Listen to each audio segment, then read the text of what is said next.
as pessoas acompanham na largada do programa, sempre a dona Sônia, que é parceira da transição. Quando a Fernanda Bagatini e a equipe do Redação na primeira edição saem do estúdio, ela já entra aqui, vai higienizando tudo nesses tempos de pandemia. Ela é uma parceira para nós que nos salva. Muito obrigado, dona Sônia. Ela fica circulando, fica todo mundo acompanhando aí. Essa é a querida dona Sônia, de Guaíba para o mundo. A produção é do José Carlos Roque. Na mesa de áudio temos o Luciano Vargas. Na central técnica, o Giorgio Brum e o Davis Rodrigues. Coordenação da central é do Davis. Os nossos transmissores com o seu Adair Ávila. Esse é o time da técnica. E na linha de frente, nos microfones, ocupando aqui o espaço do debate pela equipe da Guaíba, estão o Orestes de Andrade, a Ana Guiar, o Carlos Guimarães, o Luiz Magno, o Bruno Ravazoli está conosco hoje, o Cristiano Silva e o Cristiano Oliveira. Bruninho. Tudo bem, Zé? Bom dia. Como é que tu tá, guri? Tudo certo. E tu, vovô? Eu tô feliz com os teus números da tua audiência à noite, viu? Quero te compartilhar com o nosso público. Meus sinceros parabéns pela conquista de bela audiência à noite. Muito legal. Fico feliz. Meu padrinho Orestes Andrade, eu disse, a Ana tá conosco, todo mundo tá ok aí, né, Aninha? Fala, Zé, tudo certo? Como estamos nesta terça-feira que tem Libertadores da América? Vai ter muito assunto pra gente conversar, né? O David está atrasado, ele tem que providenciar naquele fone pro meu padrinho pra não dar aquela realimentação. Daí ele vai falar com o headset e vai ficar com fone, com retorno, com áudio e retorno, tudo tranquilo. Ele tá aí, ó. A gente já ouve o padrinho porque quando realimenta a gente já sabe que ele tá nas caixinhas de som. E aí, tudo bem? Bom dia para vocês. Vou baixar o meu som que está muito alto aqui. Muito bem, Orestes, prazer em estar contigo. Bem, o nosso time está formado. Nós hoje temos a estreia do Internacional na Copa Libertadores da América de 2021. Quem sabe estejamos iniciando hoje uma competição que vai, no final, ser motivo de glória, de alegria, de comemoração e de festa aos colorados. Quem sabe nós estejamos iniciando hoje uma Copa Libertadores de uma conquista pelo Internacional. Será o tricampeonato da América para o Inter, se ele vier a conquistar. Eu vejo sempre nos gaúchos o potencial para tanto. Eu vejo a predileção pela competição. Eu vejo a competência das estruturas que temos. E eu vejo no Inter um time que tem um técnico organizador, um grupo com potencial. Não é de graça que o Abel conseguiu pegar o time e levar até a última rodada do Brasileiro, vivíssimo, não ganhou por detalhe. Quem chega a um vice-campeonato brasileiro, como chegou o Inter, tem condições de se tornar campeão da América. Tem Flamengo, tem Palmeiras, tem investimentos poderosos, tem Boca, tem River, deve ter mais alguém por aí, fora desse eixo que também é capaz, mas eu não deixo Atlético Mineiro. Não deixo de... Boa, lembrança ótima. Eu não deixo de incluir o Internacional entre os times com potencial para se tornar campeão da América. E tem alguns aspectos nessas competições que, por exemplo, quando o time larga bem e faz uma campanha boa, ele fazendo a boa campanha, ele já garante vantagem para os confrontos seguintes e de mandante e tudo mais. E isso eu não posso não dizer. O Davis fica do outro lado, saculejando os braços, contrariado, porque o Davis é um gremistão, nosso companheiro aqui da técnica, e ele acha que a gente não deve dizer essas coisas. Mas eu preciso ser sincero com o público que ouve a Rádio Guaíba. Seja Inter, seja Grêmio, os nossos times são capazes. E particularmente nesse início de Copa Libertadores, eu vejo o Inter sim com potencialidade. Magno! Bom dia a você, bom dia a todos os companheiros. Dentro disso aí que você observa, você fala quanto à potencialidade do futebol gaúcho, nesse período de Copa Libertadores, ou dentro de uma Libertadores da América, eu vejo isso para todos os times brasileiros, todos os clubes brasileiros que estão na disputa esse ano. Até num menor grau, mas também com chance, São Paulo e Fluminense. Eu também vejo isso. O Atlético um pouco menos, mas principalmente Palmeiras, Flamengo e Internacional. E sim, o Grêmio, se estivesse na disputa. Eu vejo o Santos com mais possibilidade do que o Fluminense. Santos, eu esqueci do Santos também, Santos. Palmeiras, Flamengo, Santos, Internacional, um pouco menos São Paulo e Fluminense. O Santos é o mas também com chances. O Santos é o atual vice-campeão da América. E é um time de uma gurizada danada, o time do Santos. Trocou o projeto, trocou o treinador, mas o treinador não é ruim e os jogadores são os mesmos, com algumas mudanças. Bem, mas o fato é o Inter. Para vocês o Inter é candidato também ou vocês discordam? Tchê, adorei esse discurso motivacional que tu começaste aí o programa, animando os colorados nessa Libertadores da América, mas não vejo que o Internacional, né, tenha dificuldades, principalmente nessa fase inicial. A gente já trouxe aí que ontem discutimos bastante que o principal adversário nesse momento são as condições de jogo, muito mais do que o time adversário, mas também não dá para desconsiderar completamente, né, o Always Ready, que é um time um pouco desconhecido, mas ao mesmo tempo, né, também não pode vacilar e entrar achando que já ganhou, que tem superioridade, porque acho que o Internacional também tem algumas dificuldades pelo estilo de trabalho ser bastante diferente do Abel, né, porque a gente, claro, faz essa comparação direta do bom momento que viveu em 2020 o Inter, mas mudou bastante. Acho que na questão de estruturação, de estilo de jogo, de proposta do técnico, e o Inter ainda encontra algumas dificuldades. A gente não tem um Internacional ainda fechado, que é o 11 definitivo do Miguel Ángel Ramírez, mas acho que ao longo da competição e das competições que ele vai entrar, a gente já vai ver algumas características e preferências. Acho que o Inter sim tem condições, acho que sim vai ser um bom jogo hoje, de qualidade de futebol e também de proposta, mas ao mesmo tempo tem que cuidar algumas observações, né, do adversário, principalmente da conexão do jogo do Miguel Ángel Ramírez, que ainda fica um pouco desestruturada, assim, deixa muito espaço e que o adversário pode se aproveitar dessas deficiências ainda. Tu anda conversando muito com o Cristiano Silva, tu tá muito descrente no trabalho do Ramírez. Eu não tô descrente, Zé, eu tô acreditando nele, mas acho que ele precisa um pouquinho mais de tempo para trabalhar e mostrar realmente a que veio. O Ramírez é bom, o modelo é interessante, e é uma questão de tempo, de ajustes. Eu eu sou confiante, eu acredito nesse trabalho que ele está fazendo e acredito no potencial desse time do Inter. Não, é que eu falo assim, né, quando o Silva não tá presente, alguém tem que fazer às vezes, né, aqui, não, mas dentro da escola também, Abel de futebol eu não achava que era a melhor solução para o Internacional. Acho que o Abel pensava muito em trabalhar, às vezes, no desespero, com o que tem, pro tudo ou nada. Acho que o Miguel Ángel Ramírez não tem essas características e acho bom o Internacional não pensar nesse estilo de jogo, porque disputando a Libertadores e querendo chegar até a final com adversários aí próximos, quem sabe Boca, River, tem que ter mais consistência, mais inteligência no seu estilo de jogo do que trabalhar mesmo nas individualidades, mas acho que ainda tem um caminho longo a ser percorrido para chegar ao Internacional perfeito, mas já vem demonstrando que tem qualidade, tem potencial, mas vejo que em alguns momentos ainda fica um jogo muito mal estruturado, mal encaixado ainda. Vamos lá, só nesse momento só aqueles que também não acreditam no Inter aí, mais algum? Ai, Zé, não fala que eu não acredito, eu acredito, acho que o Inter vai sair bem nesse jogo de hoje, não acho que o Internacional vai sofrer. É o seguinte, ó, eu acredito no Internacional, mas tem algumas coisas que tem que mudar. Por exemplo, nessa fase, nesse grupo aí, eu acredito tranquilamente que o Internacional vai passar. Agora, na sequência, vai ter que jogar mais futebol, vai ter que estar bem mais organizado para as dificuldades aumentam a cada jogo, a cada competição. Então é o seguinte, até agora o Internacional para mim está tranquilo, vai passar dessa fase de grupos. Agora, na sequência, o futebol vai ter que mudar, vai ter que ser mais envolvente, mais criativo, com mais organização, e para que o Internacional continue tendo a minha positividade, ou seja, eu acreditando que o Internacional vai chegar a um bom lugar nessa Libertadores e quem sabe até o título. Tá fazendo uma panqueca, o meu padrinho é outro muito desconfiado, parece que também não é muito otimista. Fala, Guimarães. Bom dia a todos.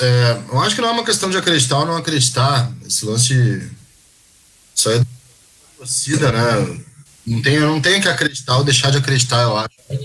Eu tenho que pensar no que eu vejo como trabalho, no que eu vejo como ideia e no que eu vejo como principal aliado e o principal elemento para o Inter funcionar como time. Que é o tempo. O Inter teve sorte no grupo, tá? O grupo do Inter é um grupo fácil, é um grupo tranquilo, é um grupo que torna o Inter favorito do grupo. O Inter é o favorito para passar da chave.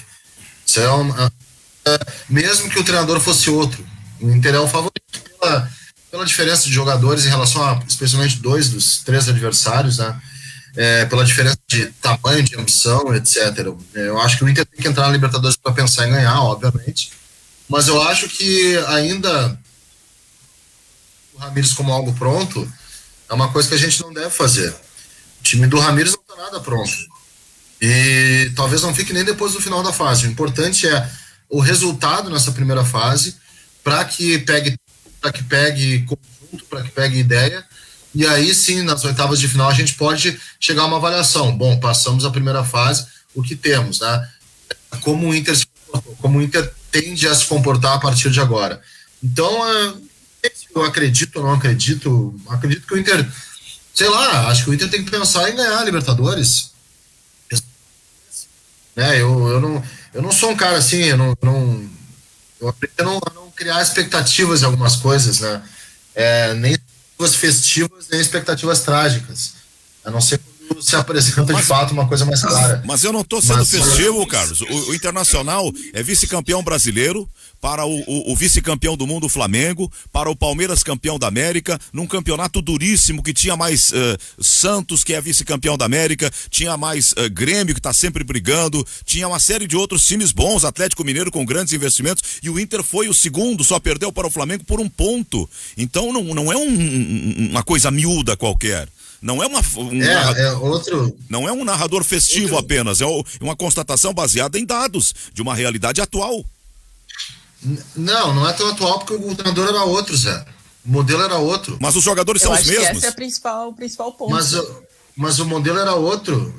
O Inter dá uma espécie de reboot, de reinício com o Miguel Ramírez, sabe? Ele aborta o projeto e começa um novo projeto. Esse modelo não está pronto ainda. O Inter sim fez uma campanha muito boa no Brasileiro, a gente tem que contextualizar esse Brasileiro, acho importante. Não é aqui jogar água no otimismo de ninguém, até porque o otimismo não constrói, né? Constrói só otimismo, constrói expectativa, enfim, mas é um outro modelo. A gente tem que admitir o seguinte: o modelo do Inter não está pronto ainda. O Inter está num processo de aprendizado, está num processo de sedimentar, de moldar, de formar um modelo. Esse modelo ainda existe num plano idealizado, num plano de ideia, não num plano de execução.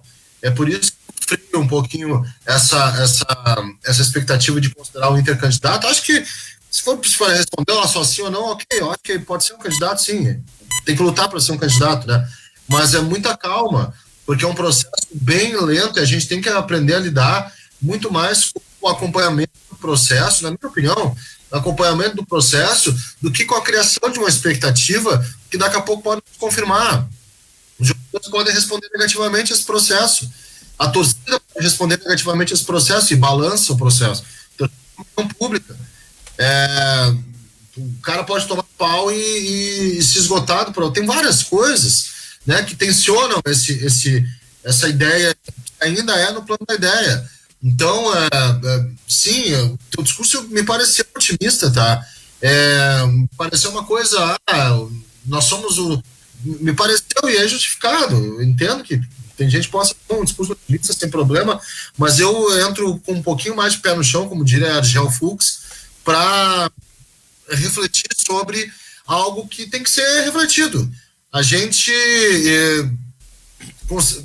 esse otimismo ou essa ideia de apontar o Inter como de candidato também é no plano da ideia. O que a gente tem dentro de campo, tu colocasse alguns fatos, que são fatos que hoje a única divergência contra fatos, não é difícil refutar fato, mas a única divergência que eu tenho é que não são coisas atuais, tá?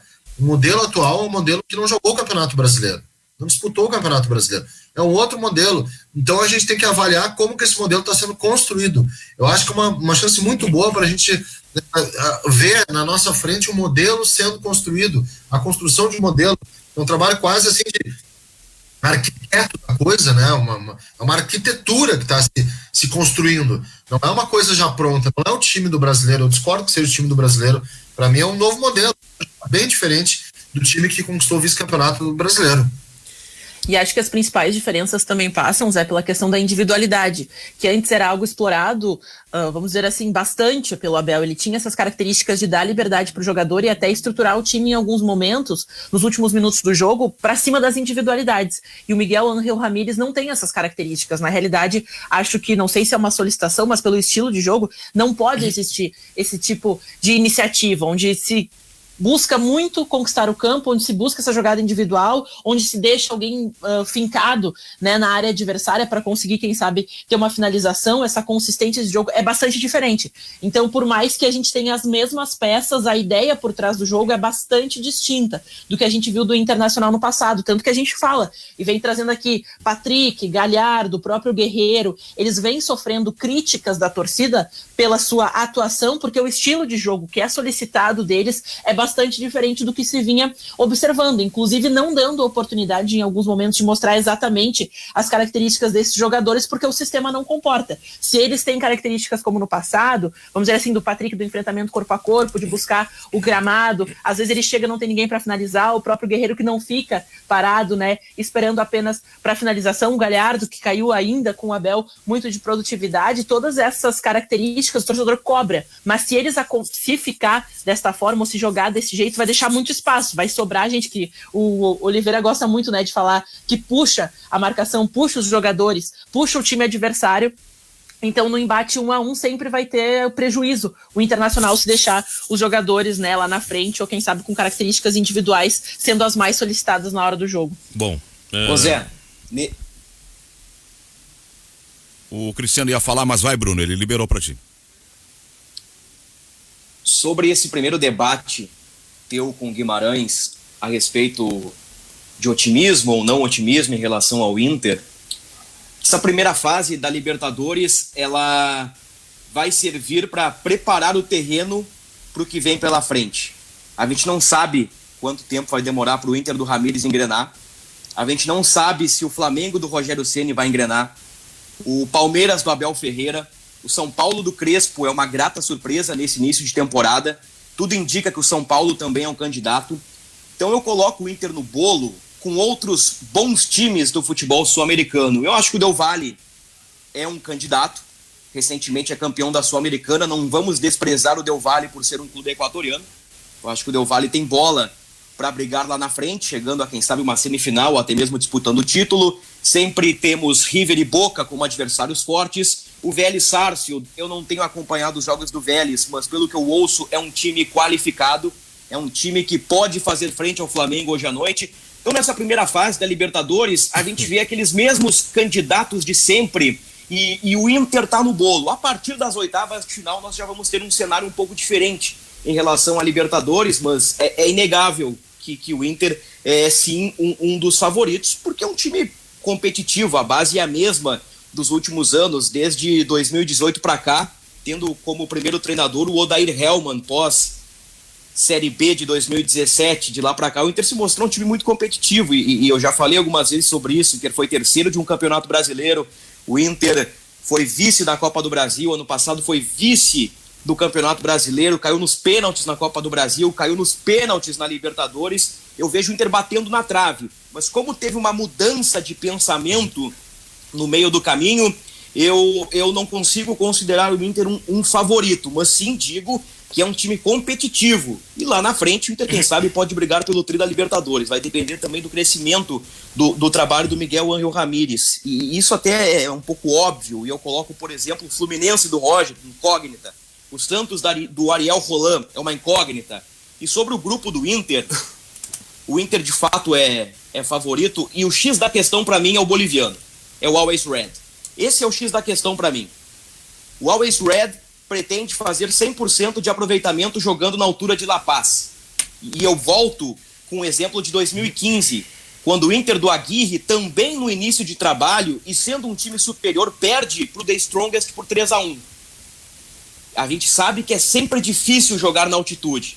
O Always Red é o atual campeão boliviano, não joga Libertadores há 53 anos, teve um péssimo retrospecto nos amistosos aqui no Brasil, inclusive perdendo para o Atibaia, perdendo para o Audax. Não é um dos melhores times da Libertadores, é um dos piores. O seu principal jogador é Arce, El Conejo Arce, de 36 anos, capitão da seleção da Bolívia, aquele que jogou no Corinthians em 2009, 2010, no ano em que o Corinthians jogou a segunda divisão, ou no primeiro ano pós-rebaixamento do Corinthians. Então é um time fraco que tem a altitude como principal arma. Então é um jogo difícil, é um jogo complicado pelo ambiente, e o Always Red é o grande X da questão. Daqui a pouco o Always Red pode tirar pontos do Inter, do Tátira, do Olímpia, e deixar o grupo todo embolado. Se o Always Red faz 100% na altitude, embola o grupo e dificulta as coisas. Então hoje é jogo pro Inter ter toda a atenção, ter todo o cuidado, respeito ao adversário e se começar com uma vitória, eu diria que já encaminha a classificação, porque tendo outros 3 jogos no Beira-Rio, o Inter passa a ser o grande favorito do grupo.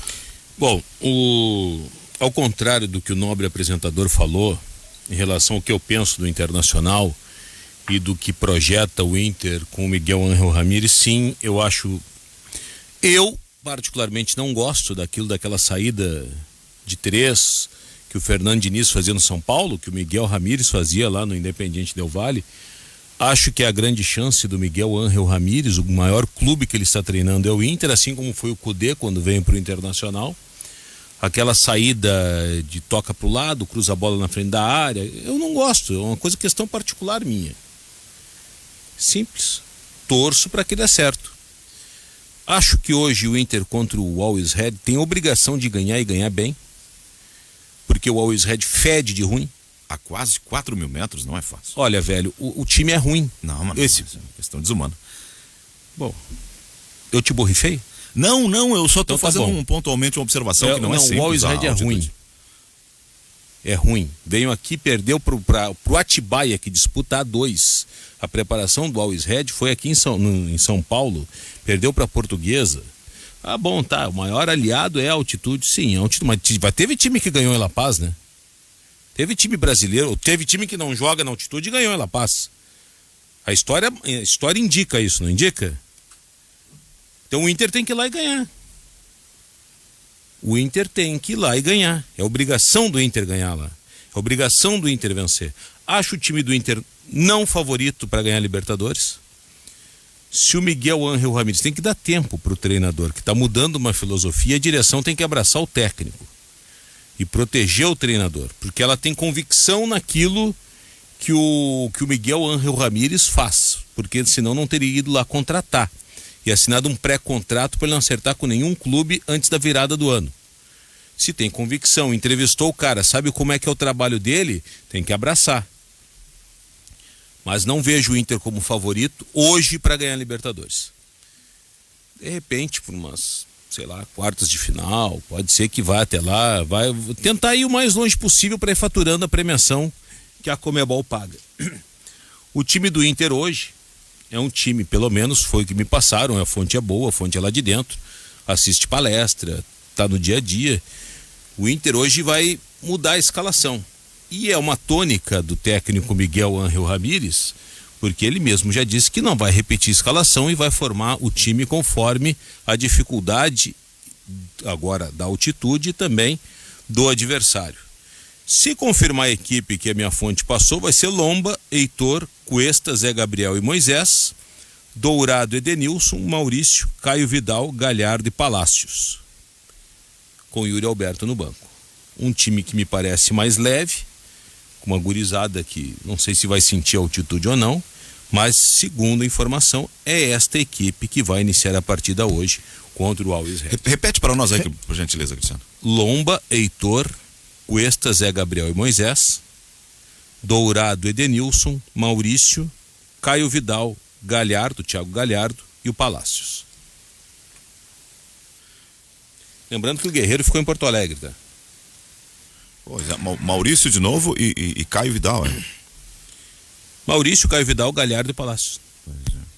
Seria um contraponto àquilo que o próprio Miguel Ramírez disse depois do jogo contra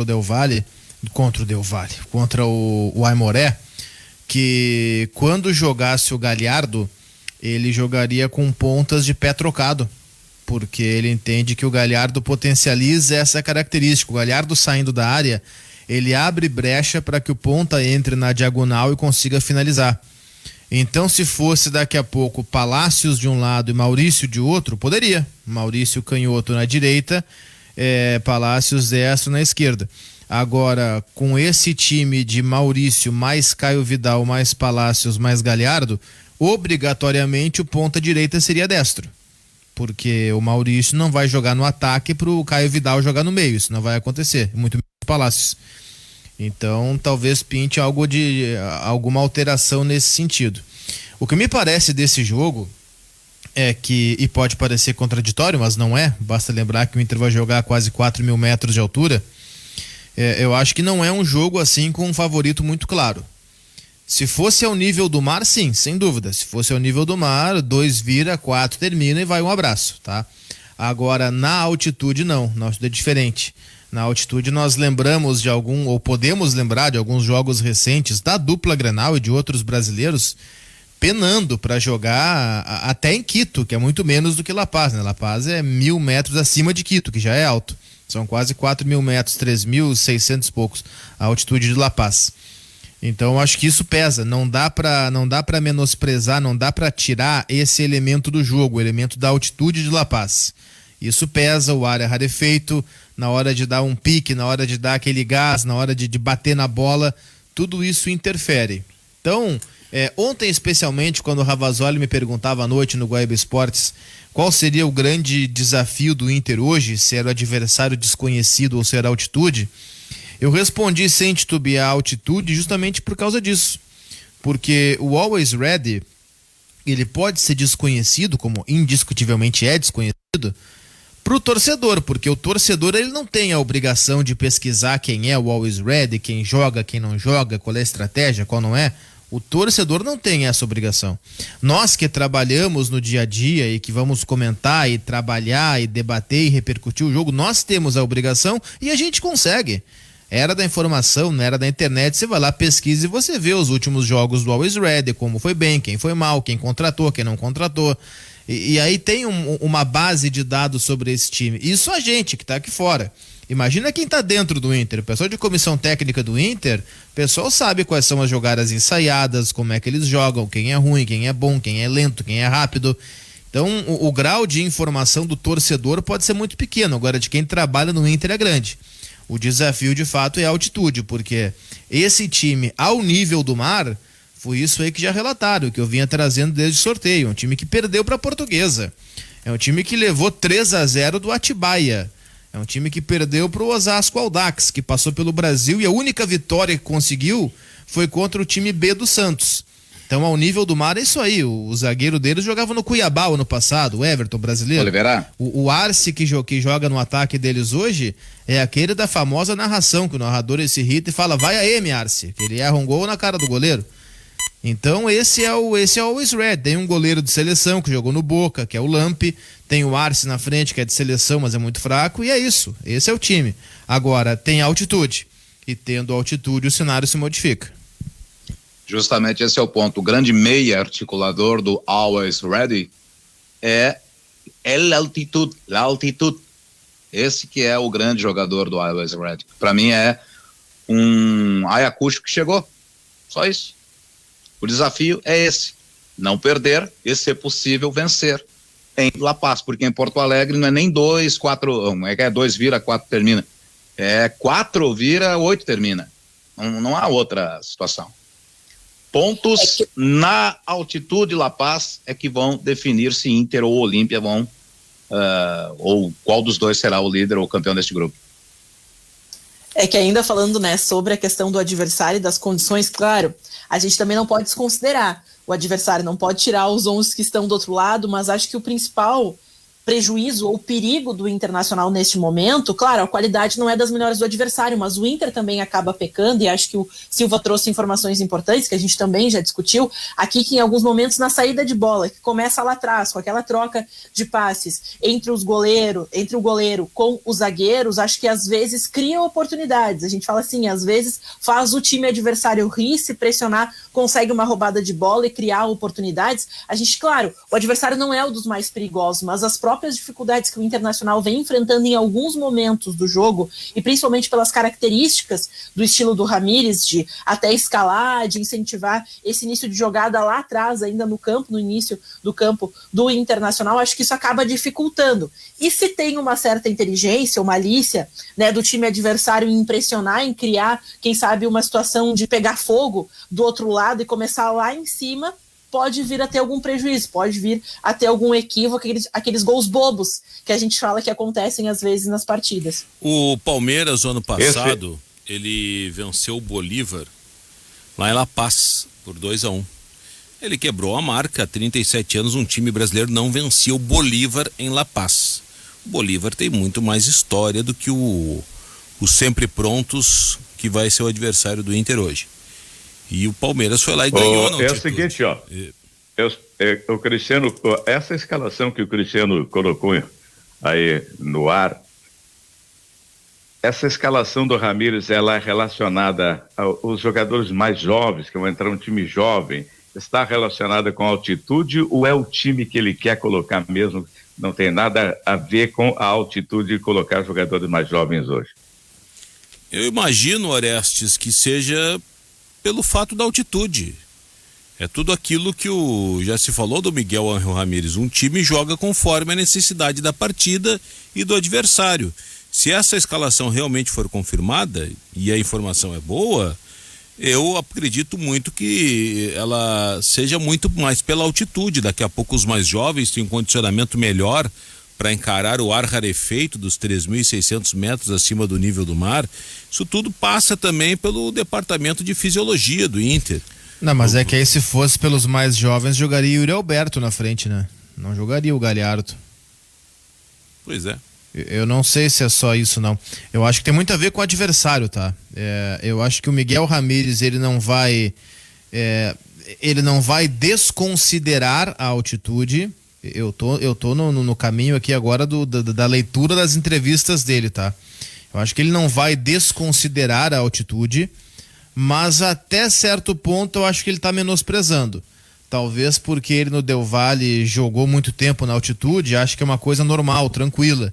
Só que para quem não está acostumado com a altitude, não é tão tranquilo assim.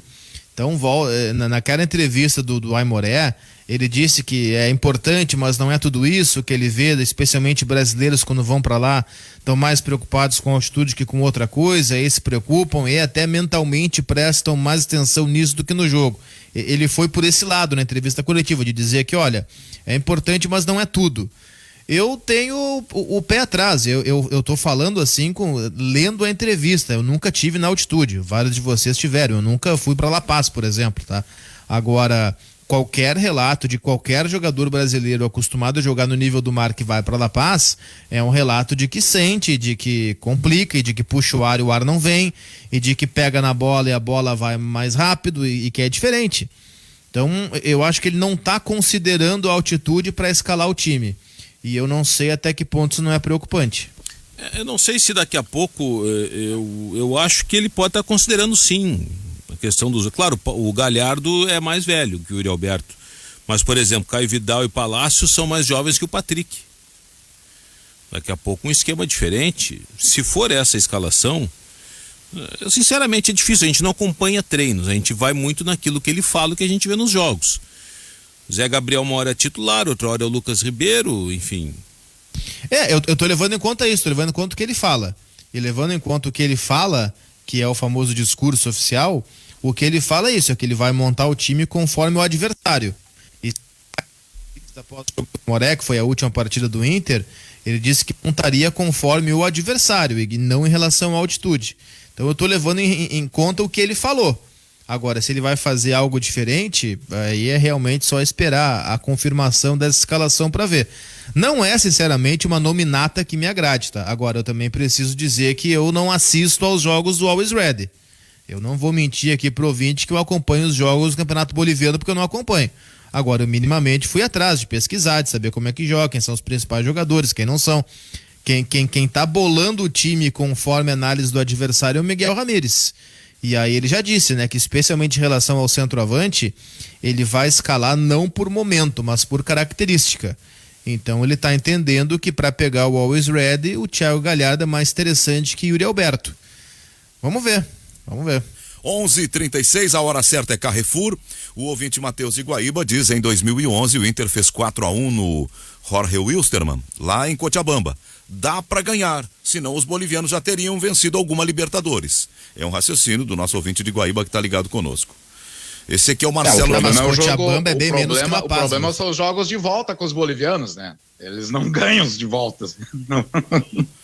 Não, e mesmo assim a gente viu esses, faz 3 ou 4 anos, não, 3 ou 4 não, faz um pouquinho mais, acho que faz uns 5 anos que o Bolívar chegou a uma semifinal de Libertadores. E se o Bolívar jogasse ao nível do mar, eu acho que nem da fase de grupos passaria. Aqui, ó, Cochabamba é 2.500, tá? Cochabamba é menos que Quito. Eles arredondam pra cima. Ontem no...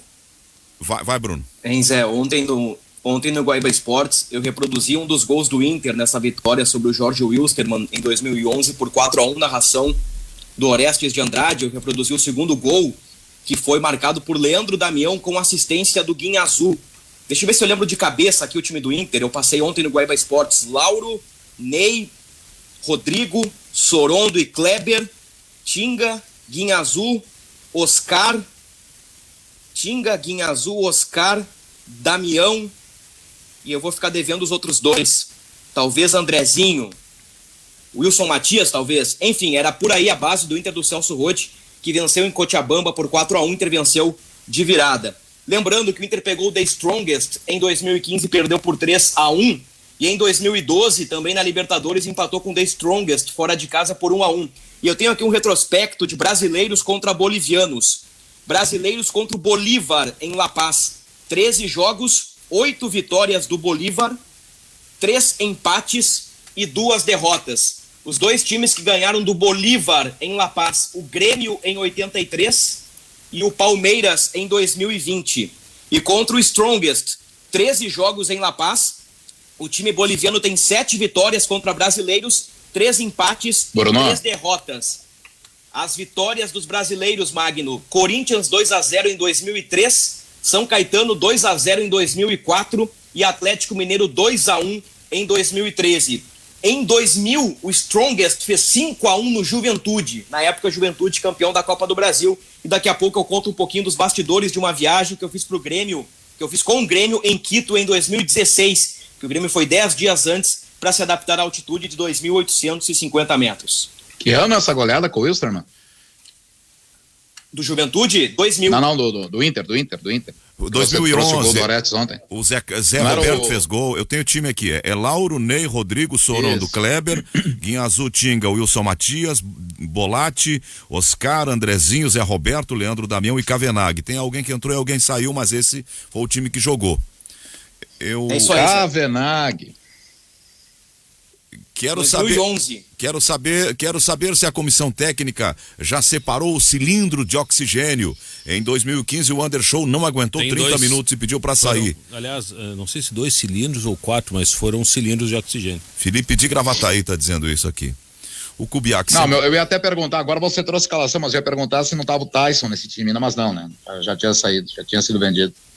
Acho que Ramires tem alguns acertos no Inter, como tirar o Rodinei do time, e também o Patrick, que não evoluiu e se arrasta em campo, mas tem outras que para mim vão custar caro, como o Lomba, Galhardo e principalmente Zé Gabriel na zaga, que é muito fraco. Obrigado, Kubiak. É a posição do nosso ouvinte.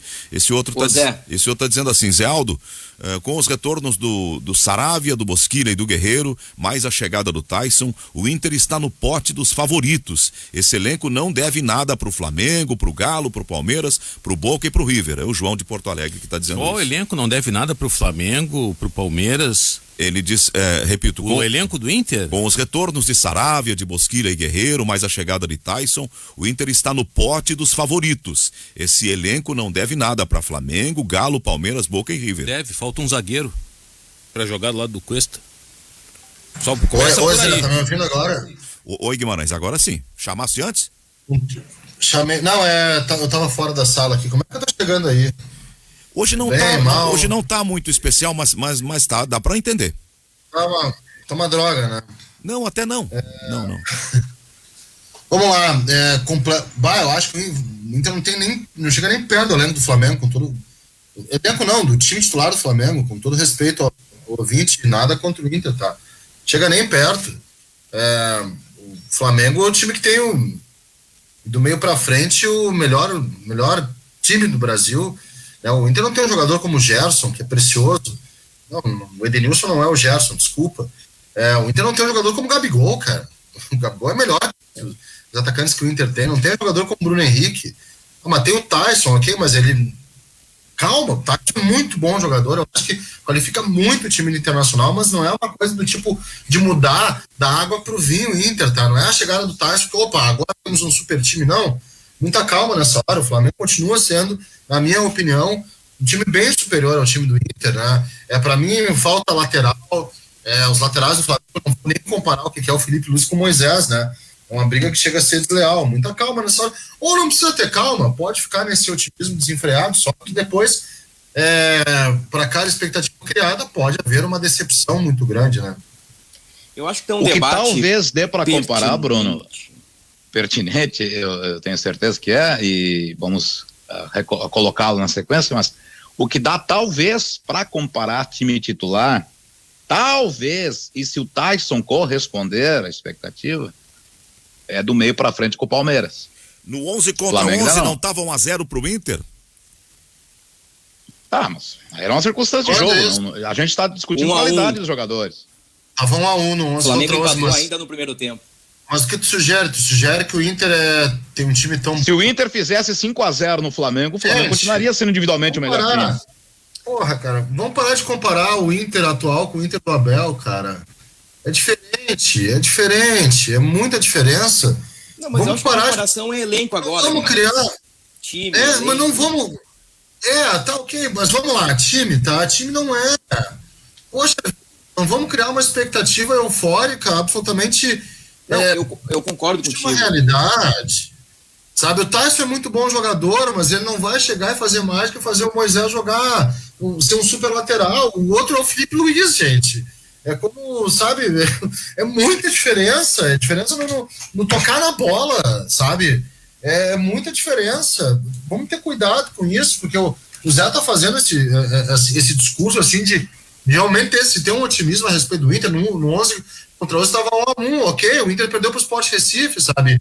O Sport é melhor que o Inter, então se a gente for pegar só um jogo, um recorte, o Sport não é melhor que o Inter. Não, mas não é um recorte, Guimarães. Foi uma disputa de uma competição inteira. Que o Flamengo ganhou e que houve contexto para o Inter chegar do jeito que chegou. Tem um contexto todo, sabe, trabalhado. O Palmeiras e o Grêmio se preocuparam com outras competições. O Grêmio largou o campeonato na primeira rodada. O Palmeiras largou o campeonato não sei em qual rodada. O São Paulo, o treinador se perdeu no meio do percurso todo. Vamos contextualizar as coisas, porque eu tô vendo uma euforia justificada. Realmente o Tyson é um grande jogador, mas essa euforia, para mim, ela vai tirar uma expectativa que daqui a pouco pode se tornar uma decepção. De transformar o Inter num super time, coisa que o Inter não é. O Inter está em formação. Se vocês forem encarar essa expectativa de chegou o Tyson, não sei o quê, tá bem, o Palmeiras tem o Gabigol, o Bruno Henrique, o Arrascaeta, melhor que o Tyson. O Arrascaeta é melhor que o Tyson, sabe? Eu adoraço o Arrascaeta. É um cara que pra mim tem que ser titular da seleção uruguaia. Então vamos botar as coisas no tamanho. Sim, o Inter qualifica. O Inter qualifica. O Inter se torna melhor do que um monte de time aí, realmente ganha processo de qualificação. Mas não, eu não concordo com o Magno também. O Inter não tem um jogador como o Rafael Veiga. O Rafael Veiga está numa fase muito boa, é muito bom jogador. O lateral esquerdo do Palmeiras é o Vinha, que do Inter é o Moisés, sabe? Falei do meio para frente. O Rafael Veiga é do meio para frente. Não tem um jogador como o Rafael Veiga. Então, mesmo o Rony, cara, o Inter, os ponteiros do Inter não são como o Rony jogaria tranquilo, titular do Inter. Vamos ter esse cuidado. Sei, ou não. Seria, Bruno. Seria. Joga na ponta direita brincando. Claro que seria, cara. Vamos fazer um intervalo e a gente pode voltar nisso. Mas quem é que sairia para entrar no lugar de quem? Quem é melhor que o Rony, aliás? Cara, a gente eu acho que o Palmeiras tem um jogador como o Patrick? O Palmeiras não tem um jogador como o Patrick, joga pela esquerda, do Wesley. Palmeiras tem o Yuri Alberto, Palmeiras tem um Luiz Adriano, cara. Galhardo. É que assim, rapidamente, antes do o Luiz Adriano é bom jogador, um baita jogador. Eu acho que, evidentemente, olha, você que vale do meio pra frente. E Flamengo, no geral, no elenco, eles têm elenco superior ao do Inter. Mas eu acho que nós estamos escorregando e exaltando demais Palmeiras e Flamengo e rebaixando o time do Inter. O time do Inter não é ruim, gente.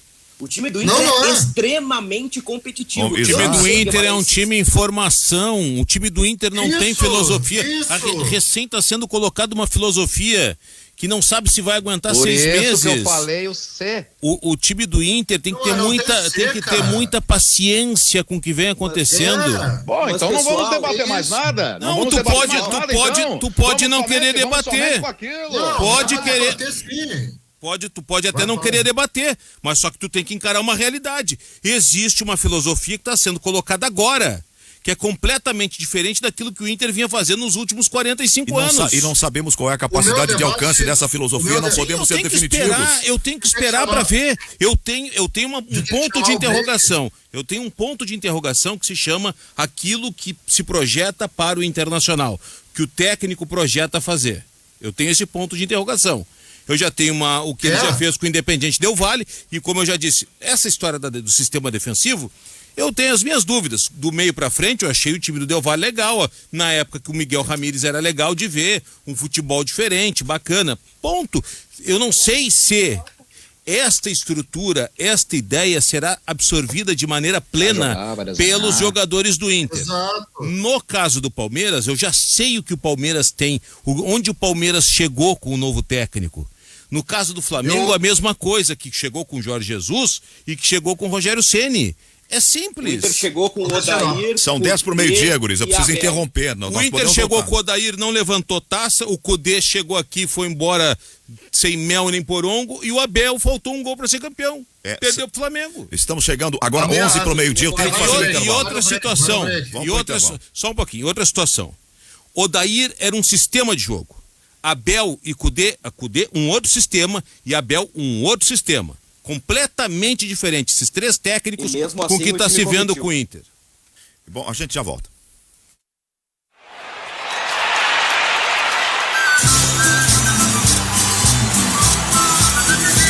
Libertadores da América na Guaíba.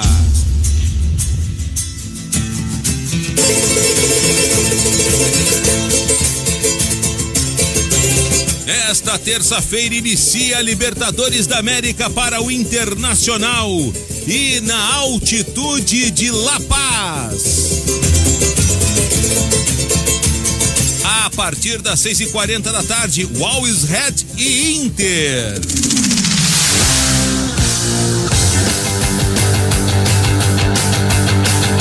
Pintou o marcador, leva para o centro, puxou para a perna esquerda. O levantamento é bom, pintou o gol.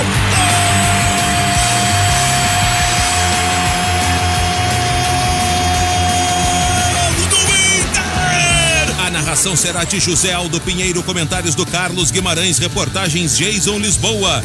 No plantão, Rodrigo Ramos. E o Esperando o Futebol inicia às 5 da tarde, com toda a preparação da estreia do Colorado na Libertadores. E quando a partida acabar, toda a repercussão dentro do vestiário da Guaíba.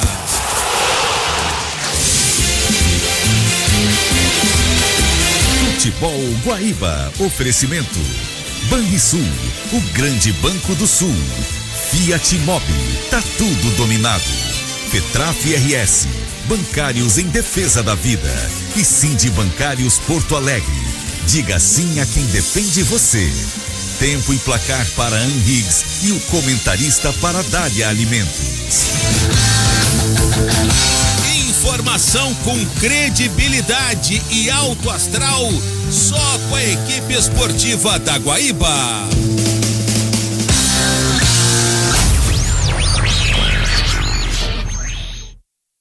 Atenção, homens, para essa super novidade. Conheça e experimente.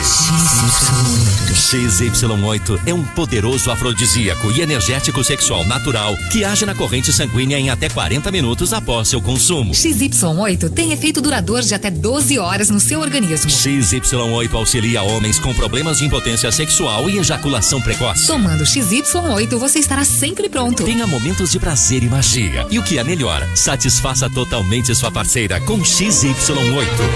Já à venda nas farmácias São João. Tem Tem uma ideia para desenvolver a sua região? Participe da iniciativa Valor Local, fundo da CMPC, que vai financiar ações de melhorias nas comunidades onde a empresa atua. Se você tem um projeto sobre geração de renda, educação, meio ambiente, qualidade de vida e combate à pandemia, grave um vídeo sobre sua proposta e inscreva-se até 24 de abril. Mais informações em cmpc.brasil.com.br/VL. CMPC, renovável por natureza. Você quer anunciar em rádio, TV, jornal ou mídias digitais? Venha falar com a Conconexão. Nós temos a proposta certa para o seu negócio, pequeno, médio ou grande. Com planejamento adequado, sua empresa é mais efetiva. E com ideias diferenciadas, sua propaganda é mais surpreendente. Ligue 51-3384-4000 ou acesse conconexão.com.br. Conconexão Comunicação e Marketing, a sua parceira de negócios. 3384-4000. Prepare-se para crescer. Hoje, terça-feira, tem condição especial na oferta de cursos da educação continuada do SESI. 80% de desconto no curso EAD, o papel do RH na promoção da saúde mental. Mas é somente hoje, dia 20 de abril, uma super oportunidade para você dar um up na sua vida e na carreira. Confira a educação continuada do SESI em sesirs.org.br.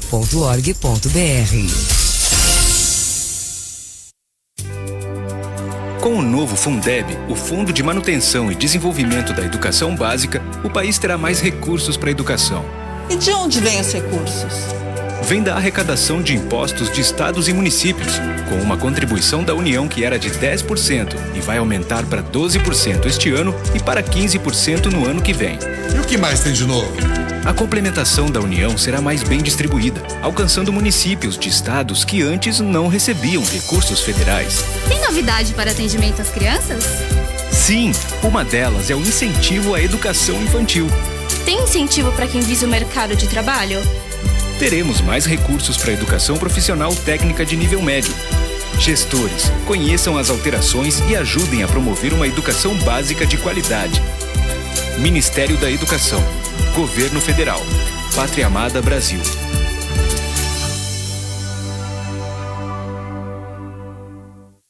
Este é Leite na Campanha. No meu governo, Corsã e Banrisul continuarão públicos. Este é Leite no Poder. Encaminho à Assembleia, esperamos que possa se aprovar rapidamente a retirada da exigência do plebiscito para encaminharmos, então, o projeto de lei que autorizará a privatização da Corsã. Mentir ao eleitor é grave. Tentar roubar a voz da população é pior. Deputados, digam não à PEC da mentira. Digam sim ao plebiscito. Sim de bancários. Fiat Mobi. Tá tudo dominado. Compre sem sair de casa em mobi.fiat.com.br e garanta já o seu. No trânsito, sua responsabilidade salva vidas.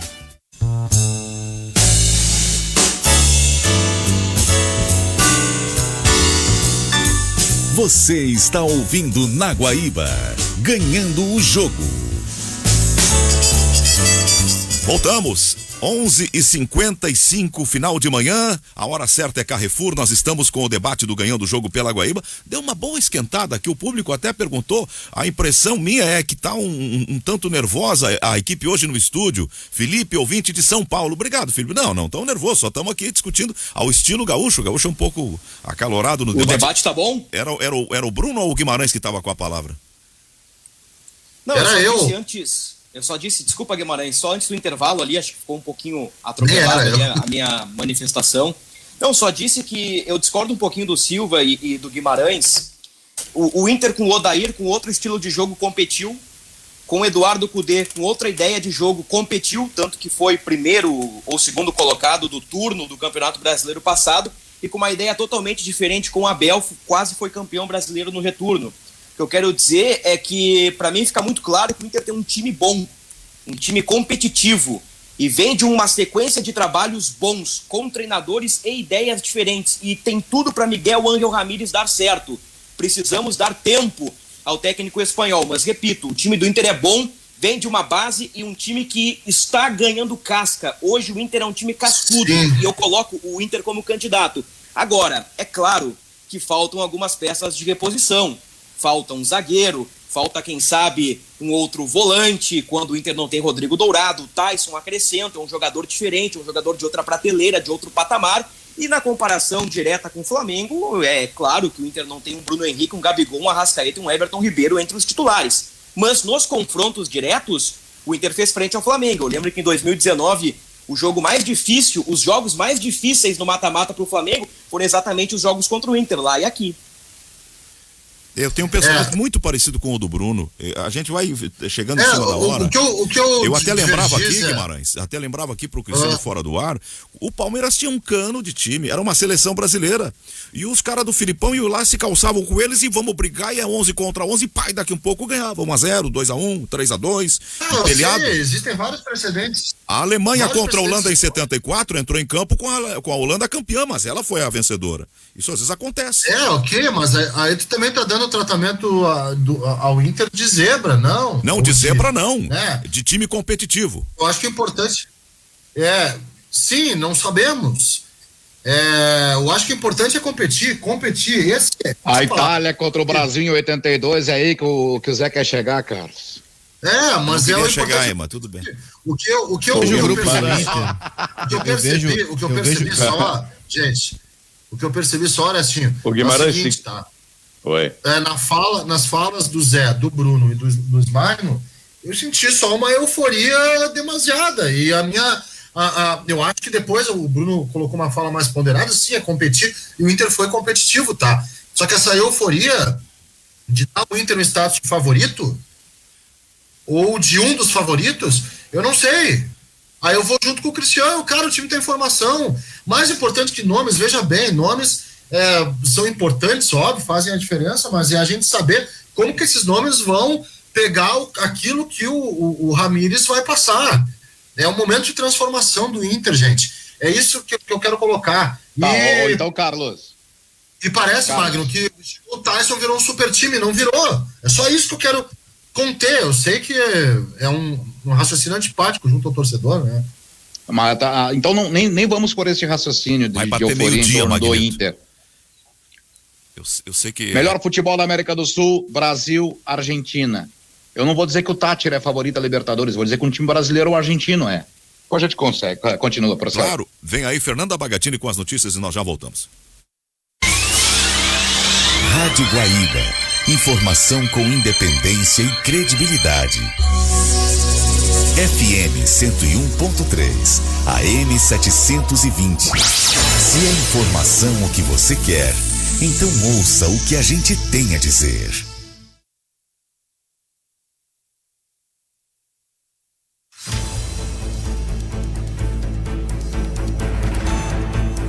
Boa tarde, Brasil. De segunda a sexta, às 13h10.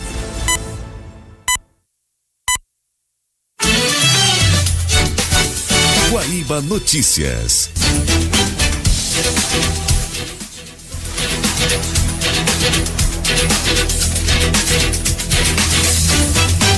Meio-dia em Porto Alegre, 24 graus. O Rio Grande do Sul detectou o primeiro caso de reinfecção pelas variantes do novo coronavírus encontradas em Manaus e Rio de Janeiro. Além disso, a análise sugere que a primeira infecção em solo gaúcho pela variante P1 se deu antes do que se pensava. O estudo foi realizado pelo Laboratório de Microbiologia Molecular da Universidade Fevale e revela que os genomas sequenciados foram obtidos de um paciente residente na cidade de Campo Bom. As amostras de sangue do paciente foram coletadas em novembro do ano passado e em março deste ano, indicando o caso raro de reinfecção por duas cepas diferentes do vírus. A Prefeitura de Porto Alegre vai manter a vacinação de idosos amanhã, feriado de 21 de abril, em 3 unidades de saúde, das 9 da manhã às 3 da tarde, e também no drive-thru localizado no estacionamento da PUC, que vai funcionar por período mais longo, das 9 da manhã às 5 da tarde.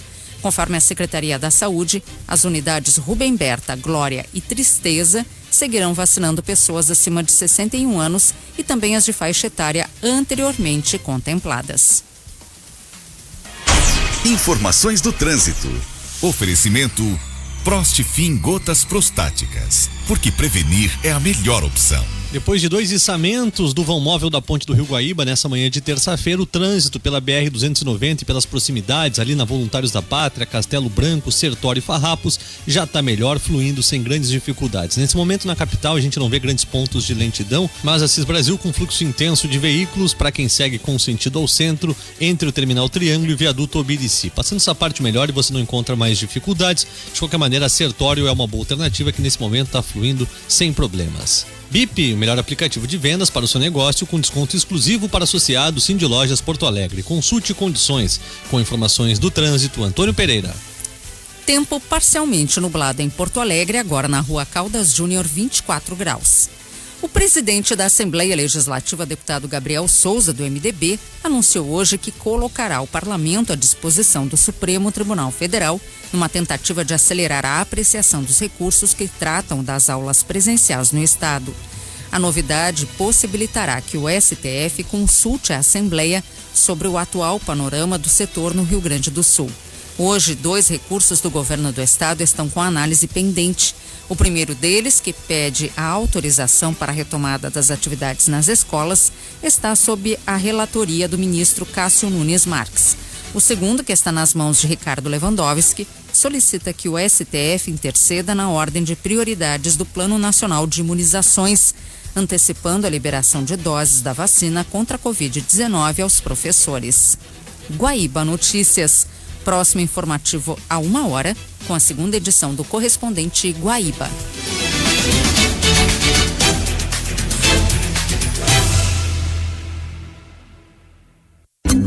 Entre um paciente jovem e fumante e uma paciente adulta e esportista, qual você acha que deve viver? São escolhas como essa que os médicos enfrentam todos os dias. Os hospitais do Rio Grande do Sul estão com suas taxas de ocupação além do limite. Se a contaminação da Covid-19 continuar aumentando nesse ritmo, não teremos mais recursos suficientes para atender a todos. Nos ajude. Se puder, fique em casa. Respeite as recomendações. Escolha viver. Cremers, em ação pela saúde. O governador Eduardo Leite está prestes a tomar uma medida que vai mudar a sua vida para pior. Ele quer privatizar a água que chega à sua casa, entregar esse recurso essencial à vida para grupos de empresários que estão nessa pela grana. A conta é simples. Se a sua torneira não dá lucro, não terá água. Cobre dos deputados estaduais que se posicionem contra a privatização da Corsan. Água não é mercadoria. Fórum em Defesa da Água e do Saneamento. Fiat Mobi. Tá tudo dominado. Compre sem sair de casa em mobi.fiat.com.br e garanta já o seu. No trânsito, sua responsabilidade salva vidas.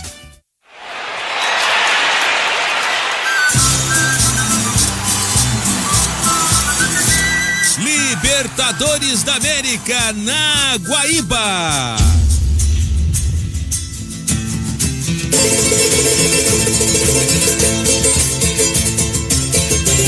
Nesta terça-feira inicia a Libertadores da América para o Internacional e na altitude de La Paz. A partir das 6h40 da tarde, Always Red e Inter.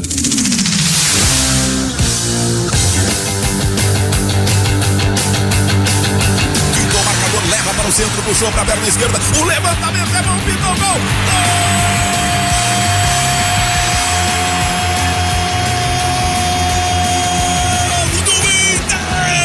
A narração será de José Aldo Pinheiro, comentários do Carlos Guimarães, reportagens Jason Lisboa. No plantão, Rodrigo Ramos. E o Esperando o Futebol inicia às 5 da tarde, com toda a preparação da estreia do Colorado na Libertadores. E quando a partida acabar, toda a repercussão dentro do vestiário da Guaíba.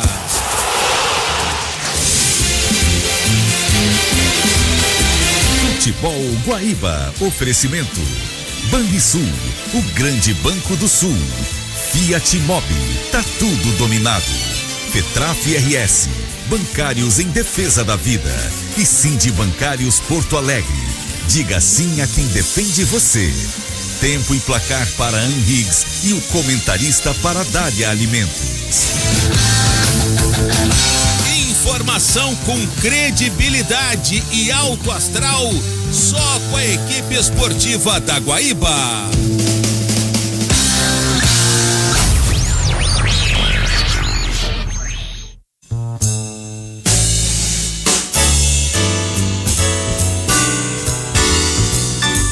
Você está ouvindo na Guaíba, ganhando o jogo.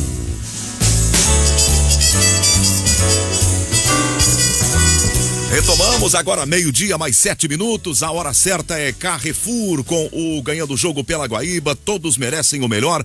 Carrefour. FTEC Centro Automotivo tem troca de óleo, tem revisão, geometria 3D, tem ar-condicionado, tem trabalho de freios e de suspensão. A promoção para guaibeiros é 15% de desconto para o pagamento à vista. Quer saber o preço da sua revisão? É só acessar o site ftecmecânica.com.br. O atendimento é das 7h30 até às 18 horas, sem fechar ao meio-dia, aos sábados das 7h30 às 12h, e o fone 3907-1743 e o WhatsApp é 98215-2996. Na Avenida Cairu, 1447, lá no bairro São João. FTEC Centro Automotivo, excelência em manutenção automotiva. Bem, nós travamos ali no meio-dia, a palavra estava com o Magno, nós estamos numa discussão aqui acalorada sobre as potencialidades do Inter na Libertadores, que começa hoje. O Oliveira, me pareceu, também quis falar, e aí se atropelaram as vozes e veio o noticiário. Então, Magno, retomando contigo. Não, só para colocar o fio na meada novamente, eu fiz o comparativo daquilo que se tem do melhor futebol na América do Sul, que são Brasil e Argentina. Eu vou sempre dar o favoritismo numa competição continental a times brasileiros e a times argentinos. Os demais são figurantes. Um pode chegar lá uma vez que outra, pode ser campeão da América, uma própria equipe paraguaia, equatoriana, colombiana, mas em regra, quem vai decidir, ou quem sempre decide, ou na maioria das vezes decide, são brasileiros e argentinos. Era Bruno ou era Oliveira? Tinha alguém que estava na discussão. Acho que era Oliveira. Era eu, Zé. Para dizer que ainda em relação à questão do Inter, que foi o cerne, digamos assim, nesse debate, eu vejo que nos últimos anos, e aí dá para fazer meia-culpa enquanto imprensa também, mas nos últimos anos a gente, talvez pelo legado de conquistas recentes do Grêmio, 2016, 2017, muitas vezes a tendência era apontar tudo aquilo que o Grêmio fazia como certo. E não é que se esquecia, ou não é que se tratava o Inter como errado, mas como o Inter não tinha o título para respaldar o trabalho, se deixava assim em banho-maria, digamos, pelo menos aqui na nossa avaliação. Eu vejo que o Inter dos últimos anos, ele foi um clube que, enquanto gestão, foi absolutamente mal administrado, tem aí um déficit atrás do outro, problemas financeiros absurdos. O próprio departamento de futebol do Inter nos últimos anos com várias contratações equivocadas, mas querendo ou não, um time de futebol, um clube de futebol, ele não é feito só de acertos ou só de erros. Eu vejo que aquele papo do Inter de que o técnico tem que chegar e tirar leite de pedra porque é um grupo fraco e tal, esse papo terminou. Esse papo era lá da Série B. Ou é de um trabalho que assim que voltou para a Série A foi terceiro colocado, um trabalho realmente muito, muito interessante que ali fez o Dair Helma, que depois acho que até se perdeu depois da final da Copa do Brasil, mas durante muito tempo fez um trabalho bem legal. O Inter dos últimos anos, ele tem um terceiro lugar de campeonato brasileiro com o Odair, ele tem um vice-campeonato de Copa do Brasil com o Odair, e ele tem um vice-campeonato brasileiro com o Cudê e com o Abel. Cada um jogou metade dos jogos. Então, assim, será que esses três técnicos são maravilhosos ao ponto que os três tiraram leite de pedra? Ou será que ali tem um time realmente bom? Eu acho que o time do Inter é um time interessante. O Tyson tá chegando para mudar o Inter de patamar? Acho que sim. Talvez o Tyson seja aqueles centímetros que faltaram para o Inter ser campeão do último brasileiro. Talvez sim. Agora, mesmo o Tyson chegando, não dá para colocar o elenco do Inter, que é bom, que é forte, no mesmo patamar do elenco do Palmeiras e do Flamengo, porque não é. Agora, o Inter está aí provando e outros times estão aí provando que não é preciso necessariamente ter o melhor elenco para ser campeão. Basta ter o melhor projeto, basta ter o melhor trabalho, o trabalho com seriedade, um trabalho com competência, um trabalho dando tempo ao tempo. É assim que as coisas funcionam no futebol. Então, para dizer se o Inter é favorito ou não para Libertadores, sinceramente, e aí me desculpa quem pensa ao contrário, eu acho nem desculpa, é questão de debate mesmo. Eu acho que é muito jogar para a torcida nesse momento a gente estabelecer um favoritismo, seja do Inter ou de outro, tá? Não quer dizer que a gente está jogando para agradar os colorados, não é isso. Mas é assim, ó, é responder ao anseio de quem vai ganhar, quem não vai. A Libertadores, ela muda completamente quando abrir janela de transferências. Porque quando abrir a janela, alguns médios se reforçam, alguns grandes viram médios porque perdem jogadores, e aí a coisa muda de figura. E mata-mata é diferente. A Libertadores, ela tem várias fases muito diferentes uma da outra, não por forma de competição, mas por momento no ano. Daqui a pouco chega um time favorito no mata-mata e os 2 melhores jogadores estão machucados. Já não é tão favorito assim. Daqui a pouco tem um azarão que encaixa. Gente, o Atlético Nacional de Medellín foi campeão da Libertadores 2016 com Ibarbo, com Guerra, com vários jogadores que depois daquela campanha, olha, rodaram aí pelo Brasil e pelo mundo e nunca mais funcionaram. Mas casou aquele time de um jeito fantástico, com o Rueda de técnico, enfim. Então isso também acontece no futebol. Então estabelecer agora quem é candidato, quem vai chegar e tal, eu acho que é muito precipitado. As coisas mudam muito na Libertadores ao longo do ano. Eu fecho contigo, Oliveira. Sobre o elenco do Inter, eu não acho um elenco ruim, eu acho que ele tem carências. Eu acho que precisa de um zagueiro. Um goleiro está lesionado, vai voltar no final do ano. O Saravia está voltando para a lateral direita. Tem que ver como o Saravia vai voltar também. Se for o Saravia que voltar como estava jogando antes de machucar, tá beleza, não tem problema. Tem que ver aquilo que a gente já debateu, como é que o grupo vai absorver, como é que vai ser o Inter quando estiver pronto com o Miguel Ángel Ramírez. Eu acho que esse é o maior dilema que tem o Internacional. Eu acho o elenco bom, razoável. Tem elencos melhores? Tem. Agora cabe também, como disse Oliveira, tornar o Inter um time competitivo. Às vezes com um elenco não tão bom, o time é competitivo e ganha. Só que ainda eu não vejo o Inter nessa situação. Eu vi aquele jogo, Inter e Aimoré. O Inter tocou 6-1 no Aimoré. O Oliveira era o comentarista. Mas o Oliveira lembra como é que foi o primeiro tempo. Quantas vezes o Aimoré chegou na cara do Lomba? Aí isso é complicado. Várias. É aí que tá. Às vezes a gente esquece ou simplesmente pula o desempenho e vai direto pro resultado. A gente olha aquele 6-1 e pensa, pô, foi um espetáculo, um atropelamento do começo ao fim. Não foi bem assim. No segundo tempo, sim, sem dúvida. Agora, o primeiro tempo, que o Inter venceu por 2-0, cara, se tivesse sido 2-2, não seria nenhum absurdo.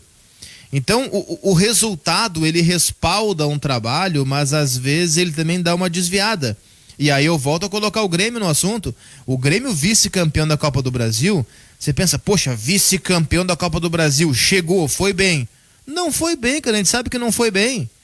Chegou na semifinal porque jogou bem um jogo contra o São Paulo. E eu acho até que nem jogou bem. De resto, pegou Juventude e Cuiabá. Eu acho que o São Paulo, no jogo com o Grêmio, ele foi mais incompetente porque ele jogou melhor na Arena. Sim, mas o jogo que eu digo que o Grêmio jogou bem foi em São Paulo, não foi aqui. Aquele em São Paulo errou. Aqui o São Paulo errou gols aos borbotões. Tem um que o Luciano erra que nem goleiro tinha. Então eu acho que foi bem lá. Mas tudo isso para dizer que o resultado às vezes engana. É claro que o que mais importa é o resultado. Se o Grêmio tivesse jogado mal contra o Palmeiras os 2 jogos, mas tivesse vencido, excelente, campeão, maravilhoso. Se o Inter jogar mal hoje, mas vencer, pô, espetacular, começa com vitória. Mas o resultado, ele não pode apagar o trabalho que está feito por trás, pro bem e pro mal. Eu acho que nos 2 casos vale.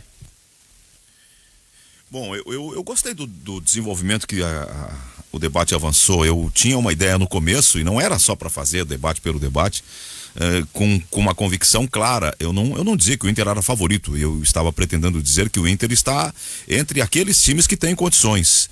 Há uns que têm menos condições e outros que têm mais. E eu coloco o Inter como um daqueles times que têm mais. E vejo o Inter efetivamente com um pouco mais de entusiasmo que alguns colegas. Mas não era uma ideia apenas de criar um debate pelo debate. Eu tô vendo esse time. Não, foi bom. Já 2 temporadas fazendo coisas interessantes. E vai. Um time que fazer isso daqui um pouco ele ganha. Tu quer ver uma coisa que o Oliveira falou que eu acho que é importante e passou batido nesse debate?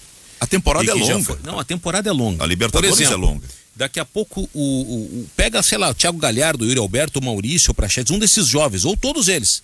Eles começam a se destacar, fazer gol, vem um time aqui na janela, põe um dinheiro em cima da mesa e ele vai embora. Sim.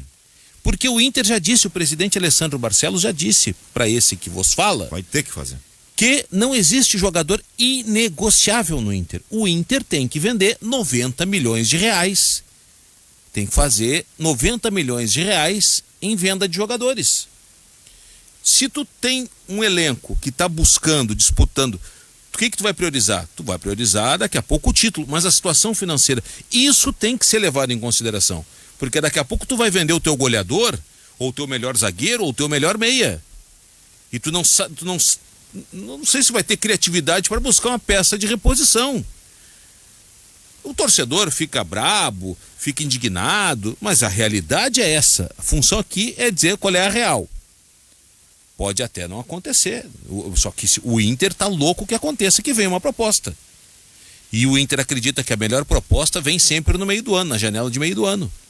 Que é a janela forte dos europeus. É ali que ele vai vender. Então, 19-15 Inter contra o Always Red. Always ready, sempre pronto, sempre listos. Eu já disse pro Oliveira que eu vou sempre agora, o nome pra mim vai ser sempre prontos. Eu vou traduzir. Eu vou me quebrar.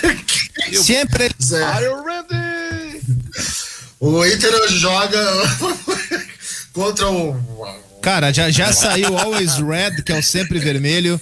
Já saiu o Always Red, que é o sempre cabeça. Já saiu tudo que é coisa possível. Não, apareceu o Rodrigo. Daqui a pouco sai o Always Red. Vem cá. Sempre ratão. Tem um amigo nosso, Orestes. Orestes, tem um amigo nosso, trabalhou com todos nós aqui, que ele conseguia dizer a palavra de forma diferente, dependendo do time. A mesma palavra. Quando ele ia falar do Manchester United, ele falava Manchester United. E quando ele falava do Manchester City, falava Manchester City. Ele mudava a sílaba tônica dependendo do time. Era o Manchester United e o Manchester City. A gente vai ter um assunto que nós estamos há 2 dias arrodeando, como se diz lá em São Luís Gonzaga, na volta, e não tocamos no assunto. E o Guimarães, eu tô devendo para ele propor essa pauta pra gente discutir. Agradecer ao seu Jorge Mendes, ele tá brincando aqui, ele tá dizendo: Zé Aldo, após a carta de despedida do Renato com a tua narração, eu não paro mais de me emocionar e chorar por qualquer coisa. Eu estou chorando até ouvindo as teses do Guimarães. Ele gosta de tirar onda, o seu Jorge. Um abraço pro senhor, pra família. Eu quero te parabenizar antes que o Guimarães venha com o assunto que ele vai propor, porque a tua interpretação, lendo a carta de despedida do Renato, ela também me emocionou. Aquilo tem que recuperar agora no Dentel e botar no arquivo, porque a tua interpretação foi linda. Ela saiu, sabe, quando vem da alma, ela vem de coração. Tu é um profissional, tu tem mais de 40 anos de microfone, tu sabe muito bem fazer isso aí. Não foi boa, tu sabe que não foi boa. Por isso que tu até ficou, tu titubeou ao ler, porque tu sabia que tu ia botar uma interpretação da alma, do coração. Parabéns, eu fiquei muito feliz. Uma interpretação de Francisco Coco. Olha aqui, o Cristiano tem toda a razão. Viu só? Além dessa voz maravilhosa, bonita, encorpada que o Zé Aldo tem, ele colocou alma, ele colocou vida. Isso. Colocou uma coisa impressionante. Lembrou quando você, nas antigas, deixava o centro de Porto Alegre, na Caldas Júnior, subia o Morro Santa Teresa e entrava no prédio da TV2 Guaíba, onde tinha convivência harmoniosa com muitos profissionais que lá estavam, como por exemplo Marley Soares, e como por exemplo verdade. a Abigail, que tinha um carinho especial por ti, eu sei disso, uma ótima relação, e você chegava e fazia a locução daqueles documentários maravilhosos. E eu, na época, apenas o espectador, pensava, que voz. Aquilo ali do Orestes era de arrepiar. Era da Telecel, Teletel, coisa assim. Transtel, documentários da Alemanha. Transtel. Eu gostava do episódio que ele falava da invenção do papel. Ah, poxa vida. Como é que era, Orestes? A invenção do papel é uma coisa maravilhosa. O japonês Como é que era o papel inventado por quem? Como é que é? Vai. O japonês Takali Kakaka inventou o papel. Mas o Orestes que fez a segunda dose da vacina, parabéns, Orestes. Já tá imunizado? Dose já foi, não foi? Muito obrigado. Vamos nos aproximar do estúdio. 15 dias, dá 15 dias. Então 15 dias. O Orestes já vai estar narrando aí. Eu quero, Orestes, tu és um comunicador completo. Imagina, o japonês Takarica e ele cantando a música do Balão Mágico da Simone. Isso é verdade, mas em qual versão? A letra. Como é que é aquela que tu cantava nas viagens pro interior? Tu vai criar problema. Não. O Cristiano gosta desse negócio, né? O Zé Aldo põe ordem na casa aí, Zé. Não. Mas e o melô do sutiã? Orestes tem duas. A primeira? Não, o Orestes ele tem, eu me recordo ele fazendo, agora que lembrou da Marley Soares, era cozinhar é fácil, hoje, 4h25, na TV 2 Guaíba. e o melô do sutiã, Oliveira? Oliveira nada, o Orestes que canta. O Orestes ensina essa música para as pessoas, cara.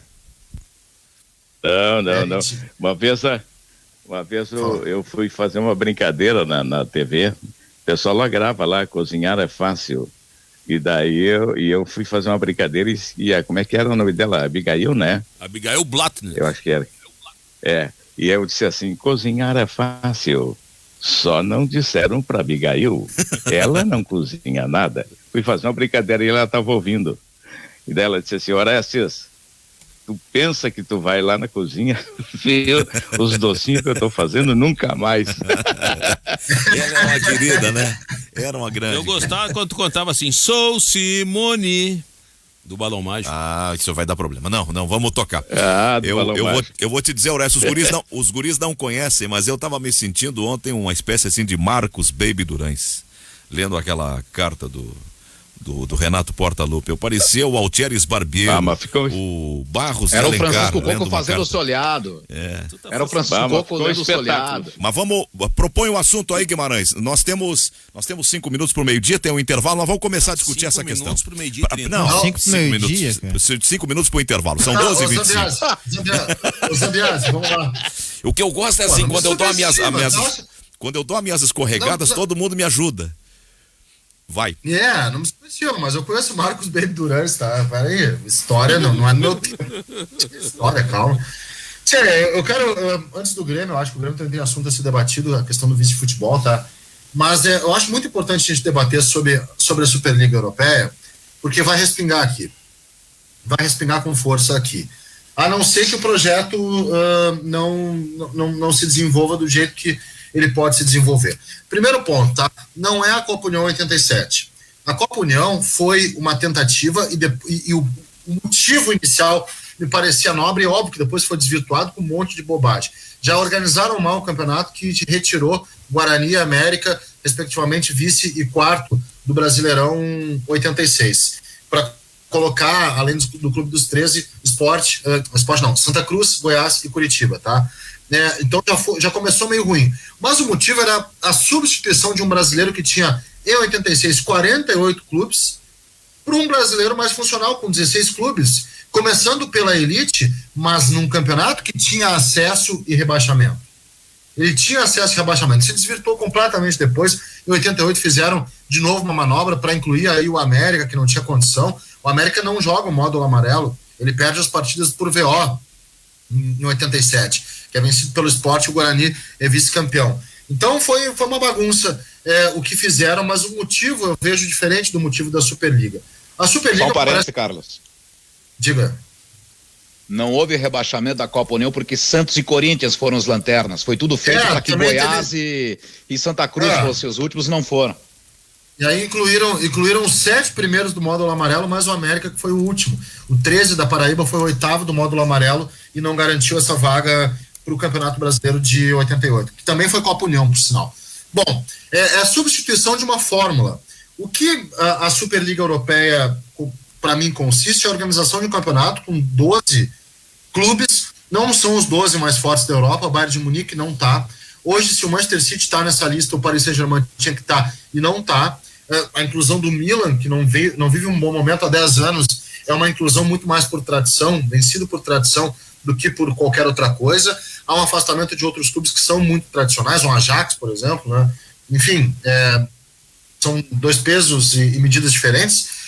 A Superliga é uma reunião que visa essencialmente ganhar dinheiro, e o futebol ele se trata disso também, mas ela não é uma substituição aos campeonatos, às ligas nacionais que são rentáveis. Veja bem, a Premier League é um campeonato muito bom que vai ficar afetada com a Superliga Europeia, porque já houve uma resposta da UEFA dizendo o seguinte, atribuindo à Superliga Europeia o caráter de pirata, tá?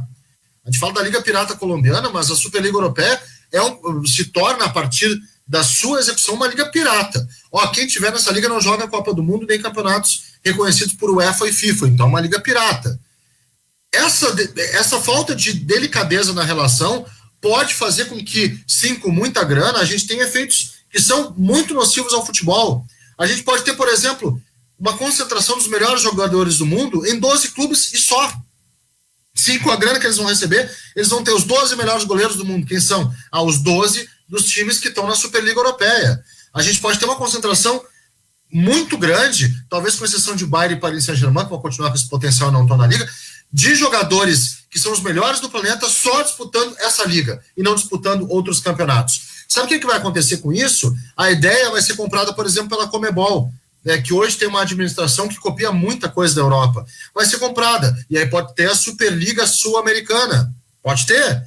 E essa Superliga também vai fazer com que outros não tenham recurso, ou ser comprada pela CBF. E eu sou favorável à remodelação dos campeonatos estaduais, não à extinção, tá? E fazer isso tirando completamente os clubes pequenos. O resultado vai ser concentração dos melhores em poucos clubes, o inflacionamento do mercado, oferta e demanda. Quem tem muito, mas muito dinheiro vai poder comprar jogadores bons por muito dinheiro, e aí não vai dar chance para os outros. O esvaziamento de ligas nacionais e a consequente extinção em massa, eu prevejo em massa, no médio prazo até, a extinção de clubes pequenos. Eu acho que essa Superliga ela é um projeto de clube, pode afetar a Copa do Mundo, que para mim tem que ser preservada, a gente tem que lutar para preservar a Copa do Mundo de qualquer jeito, tá?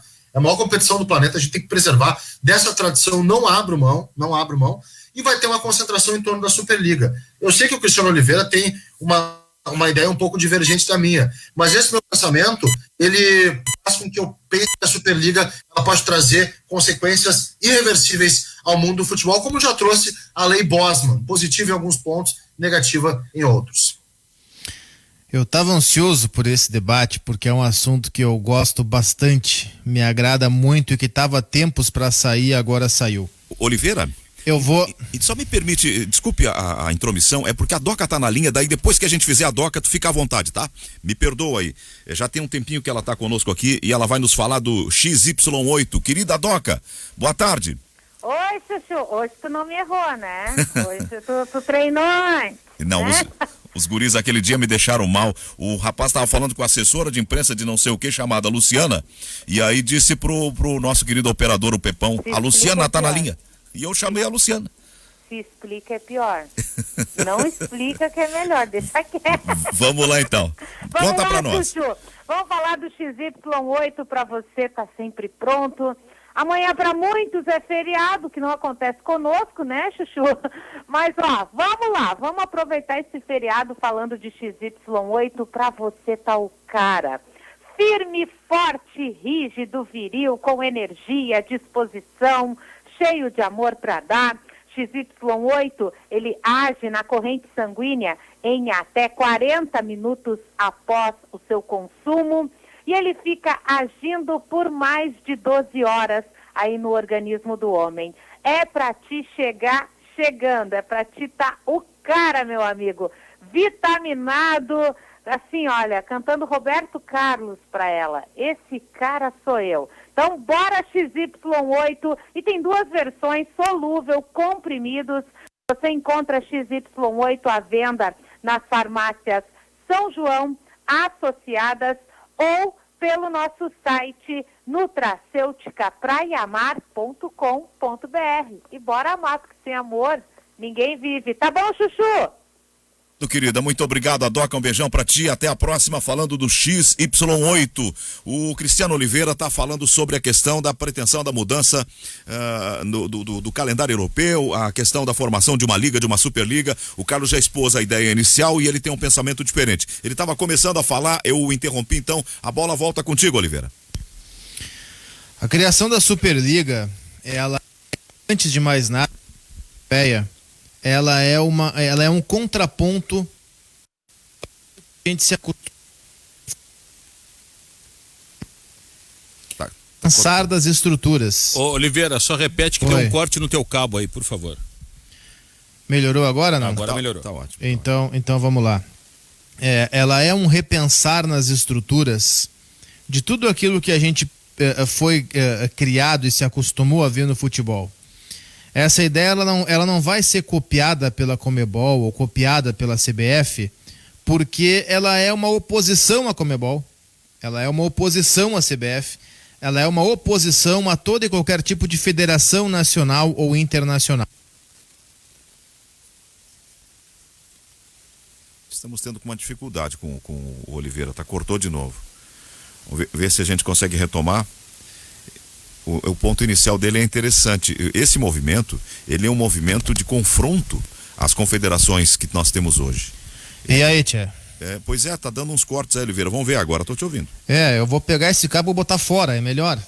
É melhor, né? Fica, arruma aqui, arruma ali, bota fora que é melhor, resolve. Fica ele inteiro. Agora tá chegando bem, não? Não, agora tá, Oliveira. Então tá. E aí se fala o seguinte, mas não tem rebaixamento. E daí que não tem rebaixamento? A Superliga Europeia ela é um contraponto à Champions League, não aos campeonatos nacionais. A Champions League não tem rebaixamento. A Libertadores não tem rebaixamento. O Lanterna da Libertadores não é rebaixado. Então não tem problema não ter rebaixamento. A NFL, por exemplo, não tem rebaixamento. A Liga de Futebol Americano. A Major League Soccer não tem rebaixamento. A MLB não tem rebaixamento. Então não tem rebaixamento, não é propriamente um problema. Não é um campeonato nacional. É uma Superliga de clubes da Europa. Ela é elitista? Sim, ela é elitista. Isso é inegável. Inegavelmente ela é elitista. Agora, os jogos que a gente gosta de ver na Champions League, por exemplo, não são os jogos da elite? Alguém para ver Vitória Pilsen contra Villarreal? Não, né? A gente para ver quem? A gente para ver Barcelona e Manchester City. A gente para ver Manchester United contra Bayern de Munique. A gente para ver PSG e Juventus. Então, assim, não tem problema também ela ser algo elitista. E aí o argumento seguinte mas se esses clubes forem punidos e saírem de suas federações, e aí quem está punindo é a federação, não são os clubes.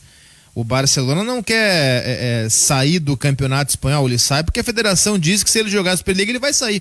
Então ele vai dizer, beleza, eu vou sair. Sabe por que ele vai sair? Porque cada jogo da Superliga, inicialmente, a informação foi trazida pelo Fernando Calas, jornalista hoje de manhã, cada um dos clubes da Superliga começa a competição com 350 milhões de euros no bolso. Para começar, antes de discutir direito de televisão, merchan, antes de patrocínio, para começar o valor é esse. Então como é que tu vai abrir? A gente vive no mundo capitalista, gente. Como é que vai abrir mão de dinheiro? E aí o argumento seguinte que muitos dão, mas é que se eles saírem, os clubes médios e pequenos vão fechar. Mas para aí um pouquinho. Aí eu acho que é a nossa vez também de colocar a mão na consciência e de não usar de hipocrisia. A gente não defende aqui uma rediscussão de campeonatos estaduais e que os pequenos não podem viver agarrados nos grandes e que o grande dia do Veranópolis não pode ser o dia que o Inter vai jogar na sua cidade, mas sim ter um projeto para crescer, enfim. Então, se o Milan e a Juventus saírem do campeonato italiano, se isso vai representar a falência do Benevento, cara, quem tem que cuidar do Benevento é o Benevento, não é o Milan. Os clube de futebol não é entidade beneficente. Então é por aí que eu vou. Se os pequenos e médios vão fechar ou vão se prejudicar por conta disso, mas é uma teoria bem capitalista essa, Oliveira. Significa dizer, é claro que é. O mundo não é capitalista? Se o mundo for socialista, distribui um número igual de dinheiro para o Veranópolis e para o Barcelona. O mundo é capitalista, não é? É, eu sei que é, mas eu tô notando no futebol uma teoria e na realidade outra. É por isso que eu tô... Eu defendo em qual realidade outra? Eu defendo o liberalismo econômico, eu defendo o capitalismo. Tá, mas em qual realidade outra que eu não entendi o que tu quis dizer? Não, nas nossas discussões sempre, quando a gente trata de futebol gaúcho, a gente tem quando trata de sociedade do país, de um modo geral, a gente tem uma visão mais socializante, mais humanista. E agora, no caso do futebol europeu, nós estamos tendo uma visão bastante cruel. Sim, mas eu não posso, não é os pequenos que se lasquem, os pequenos precisam ter as suas próprias formas de crescimento, só que essas formas de crescimento dos pequenos, elas não podem depender dos grandes. Pode ficar agarrado nas barras do Milan. É diferente de qualquer tipo de discussão social. A discussão social é uma coisa, o que acontece em termos de vida, de sociedade é uma coisa, o futebol é outra. O futebol, primeiro que ele é um aspecto, embora de interesse público, para seguir no Milan que eu tô falando, é uma entidade privada. Não é uma entidade pública. Eu só queria entender o seguinte: os pequenos que a gente tá falando são o quê? Sevilha, Atalanta? Não, bem menores. Esses são até Torino. Grandes, são os menores. Não, mas ainda. É que esses vão sobrar também. Não são só os pequenos, não é só o Levante, não é só lá os menorzinhos lá, o Eibar. Nós estamos falando dos outros também. Eu sinceramente, eu vou procurar me informar mais sobre isso, mas pelas manifestações que eu vi, o próprio Klopp hoje deu um pau no Liverpool e na Superliga, os demais jogadores também, e ex-jogadores também. Eu não sei, cara, eu acho que tem que ter muita cautela e calma em relação a isso. É completamente diferente do que foi o Clube dos 13, é completamente diferente quando se debate, não tem comparação. Quando se debate aqui na nossa aldeia campeonato estadual sobre grandes e pequenos. Sim. Não sei, cara, eu tenho medo disso. Não tem a ver com o Clube dos 13, quem fez essa associação tem que dar uma olhada maior assim na história.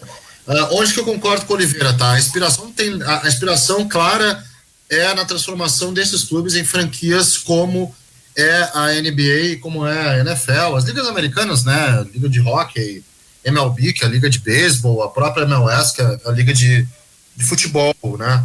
Liga de soccer. Sim, a inspiração é essa. Onde o Cristiano falou ali, a Champions League não tem rebaixamento, mas tem seleção, né? Tem processo seletivo para Libertadores também tem. As Libertadores também tem. A Superliga não vai ter processo seletivo. Vão ser esses 12, sempre. E com esses 350 milhões para cada um, é óbvio que os clubes estão pensando neles, né? Isso aí vai gerar uma concentração dos melhores jogadores nesses 12 clubes. E isso, cara, inevitavelmente esvazia outros. Vai esvaziar até o Sevilha, o Valência, o Atlético Bilbao, o Real Sociedad, que são no segundo, ou o Villarreal, que são no segundo escalão lá na Espanha, ou mesmo Roma, Napoli, Atalanta, que hoje estão no Lazio, que estão no segundo escalão da Itália, vai esvaziar. Esses clubes vão ficar muito mais próximos pegar o campeonato italiano. A Roma vai ficar, na minha opinião, muito mais próxima do Ancona, do Foggia, do Crotone, Reggiana, do que do Milan. E hoje a Roma talvez seja melhor que o Milan, tem um time melhor que o Milan. A Atalanta tem hoje um time melhor que o Milan, com segurança. Mas um time melhor que o Milan. Isso depende do ponto de observação. A Roma ficar mais perto do Ancona pode ser ruim para Roma, mas bom para Ancona. Depende não do sei modo... se é bom, talvez o Ancona nem exista. Deixa eu de existir, sei, eu tenho eu não tenho dúvida que a liga é elitista, isso é inegável. Agora, são clubes defendendo os seus interesses e outra, os melhores jogadores, eles já estão nesses clubes. Eles já estão, a Juventus tira jogador da Roma.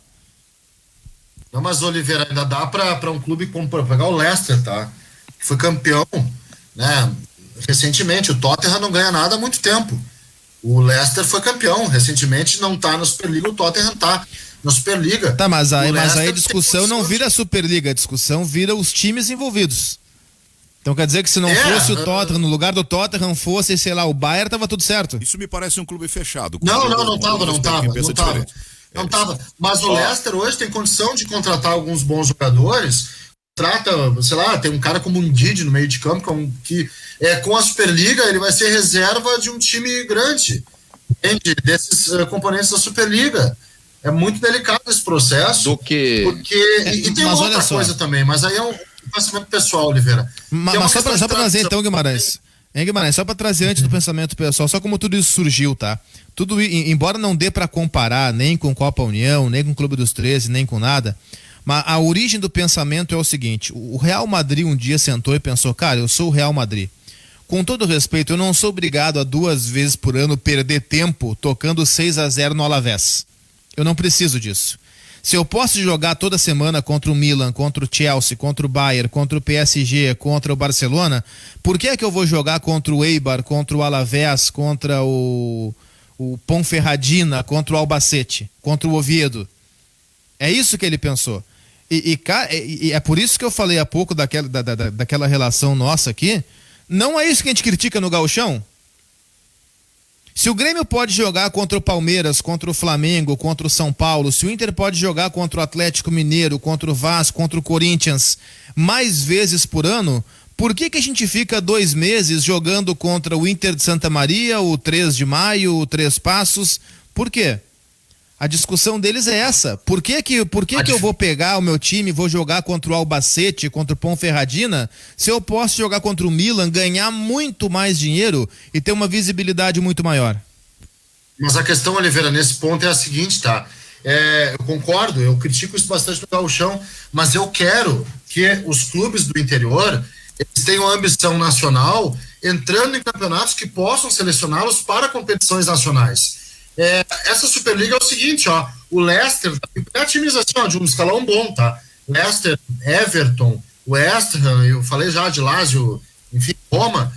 Esses clubes, eles podem fazer o que eles quiserem, destruir, ter o melhor futebol do mundo, eles não vão ter direito de entrar na Superliga, a não ser que eles falem, ô Florentino, tem interesse em entrar na Superliga, porque olha só, já tô ganhando tudo aqui, me coloca nessa, ou seja, a articulação não é técnica, ela é política. Para o time entrar na Superliga, ele vai ter que fazer uma articulação política e não uma articulação técnica. Eu posso ter o melhor time da Europa fora da Superliga, o melhor, destruindo, ganhando tudo. Eu não vou entrar no clube. Por quê? Porque o clube foi uma escolha que faz com que só esses 12 joguem entre si. Eu acho, sim, que pode jogar contra o Alavés, contra o Eibar, contra o Elche da vida. Beleza, pode ser revisado. Mas que se tenha também um critério técnico, como tinha na Copa União. O futebol ele tem que ter esse critério técnico. Não, mas isso eu não discuto, Guimarães. Que tem que ter ali pra frente um critério técnico, eu não tenho dúvida. Agora, de ser uma liga fechada, cara, a gente citou aqui alguns exemplos de ligas fechadas que são imenso sucesso, especialmente em esportes americanos. Eu também concordo que tem que ter um índice técnico, eu concordo que não pode ser só os 12 pronto, acho que tem que ter brecha para que outros times entrem e saiam eventualmente em um intervalo X de tempo.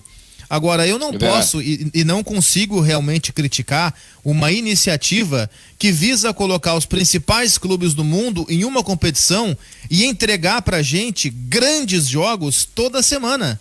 Esses grandes jogos da Champions, que a gente vê uma vez a cada 2 meses, uma vez por mês, quando começa a mata-mata fica um pouco mais seguido, a gente vai ter toda semana.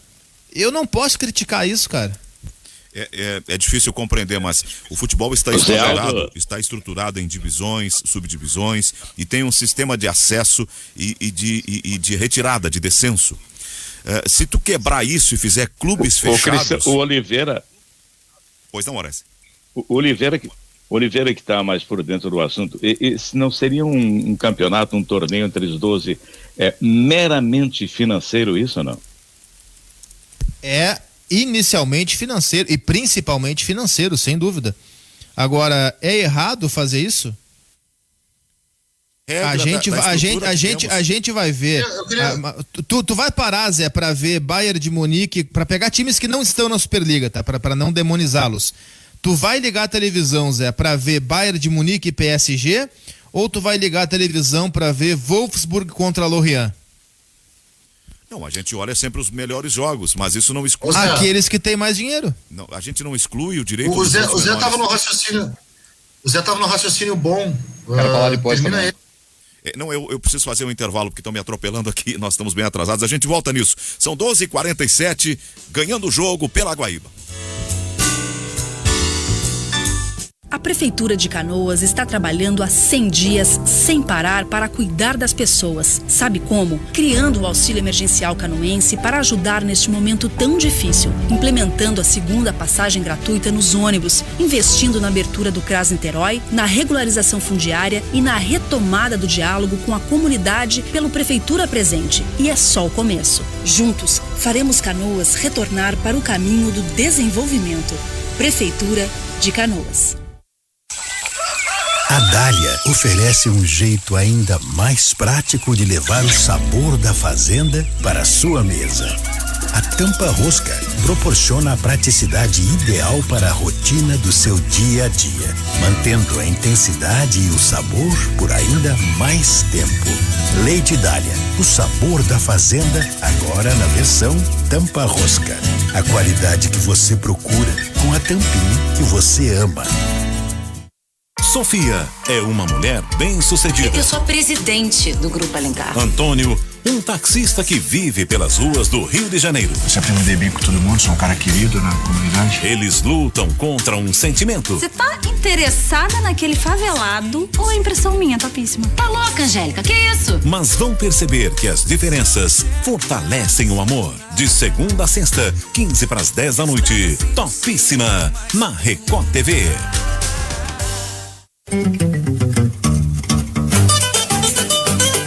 O Chalé da Praça 15 te espera de portas abertas para almoço, happy hour ou jantar com deliciosos pratos ou petiscos e aquele chopp gelado.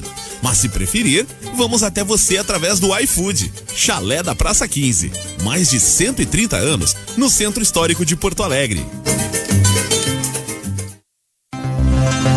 CE é distribuidora vendida pelo preço de um carro usado. É isto que acontece quando a população não pode participar. O governo quer agora vender a Corsã, a Procergs e o Banrisul sem plebiscito. O que eles querem esconder? Plebiscito. Para vender, tem que fazer. Deputado, respeite o direito de escolha do seu eleitor. Vote contra a PEC 280. Sim de bancários. Diga sim para quem defende você. E se você está em casa, mas precisa consultar, a doutora do outro lado da sua tela vai estar. E se precisa de receita, não tem que se preocupar. Ao final do atendimento, no e-mail vai chegar. E quando for consultar, pode até estar no sofá, na sua casa, do seu jeito. Na Dr. Clean é só agendar. Chegou o Dr. Clean On, o consultório online da Dr. Clean.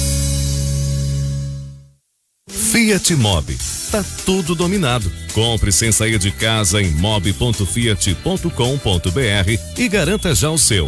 No trânsito, sua responsabilidade salva vidas.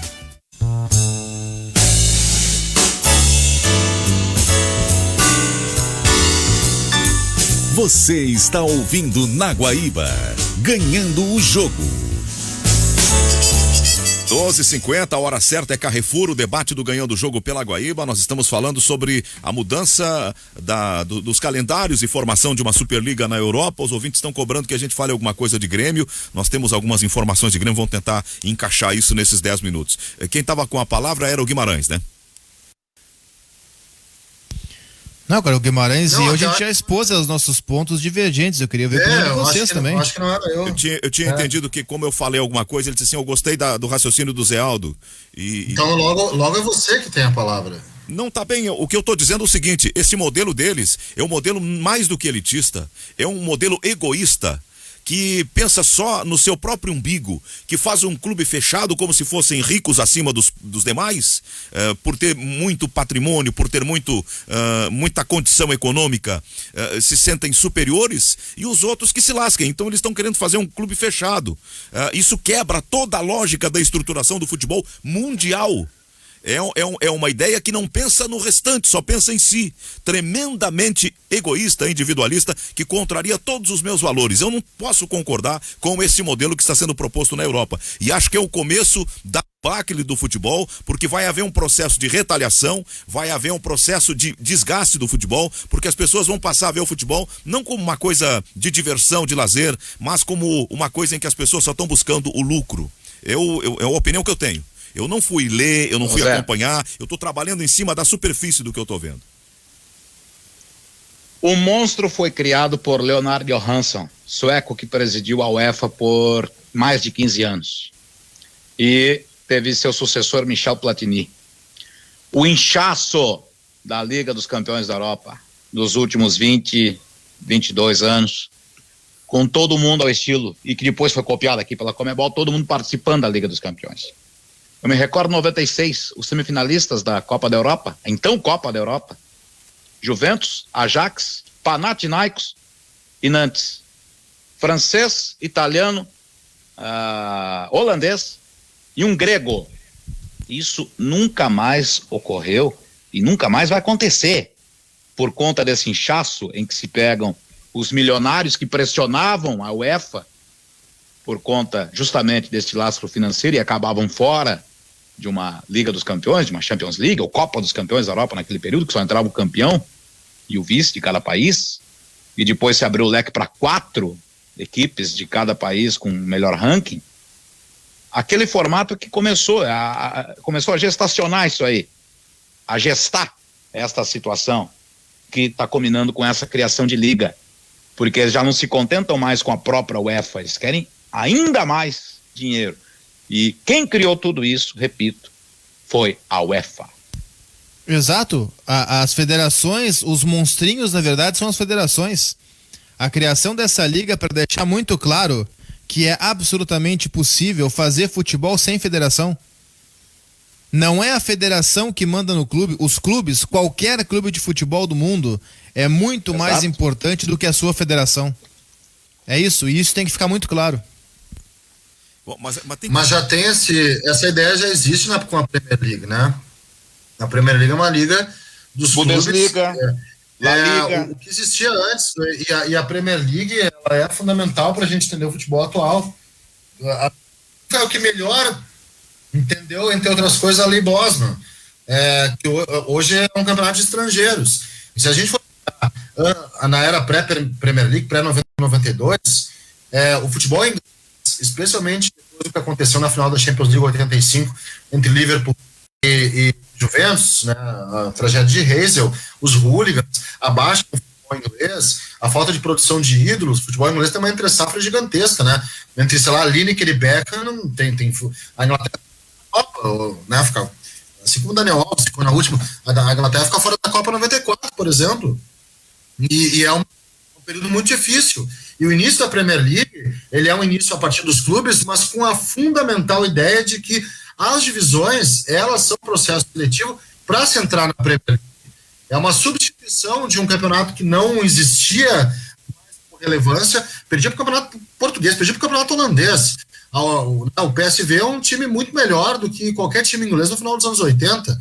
O Ajax nos anos 90 é melhor que qualquer time inglês. E aí eles se organizam em torno de uma ideia distante da federação para fazer um campeonato nacional. E uma organização que também contempla outros clubes. Só que a Superliga...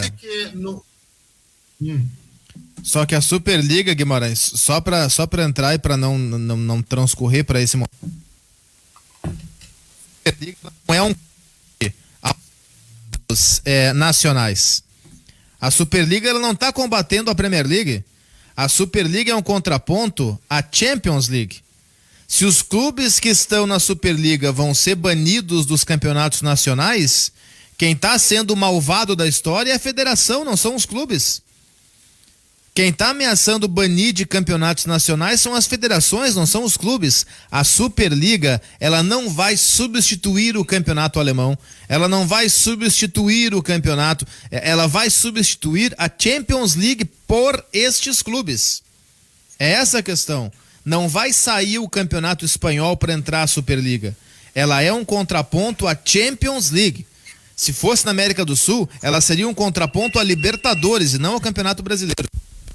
Eu posso, só para Mas de qualquer forma, Oliveira, só para finalizar bem, vai produzir uma grande desigualdade nos campeonatos nacionais, porque já são 350 milhões a mais para cada um, além do que eles ganham nos campeonatos estaduais, não, nacionais, além do que eles ganham nos campeonatos nacionais, para contratar os melhores jogadores. Vai ter uma produção de desigualdade muito grande, e eu acho que a gente tem que começar a falar sobre inclusão no mundo do futebol. Me parece um processo que exclui inclusive a capacidade de investimento dos outros. Diga, Cristiano. Não, eu só queria... Campeonato Gaúcho. Só para não dizer que não falamos de Flores, ou que eu não falei de Flores, nesses últimos 1 minuto e meio, é uma vergonha o Grêmio não ter vice de futebol hoje e não ter técnico.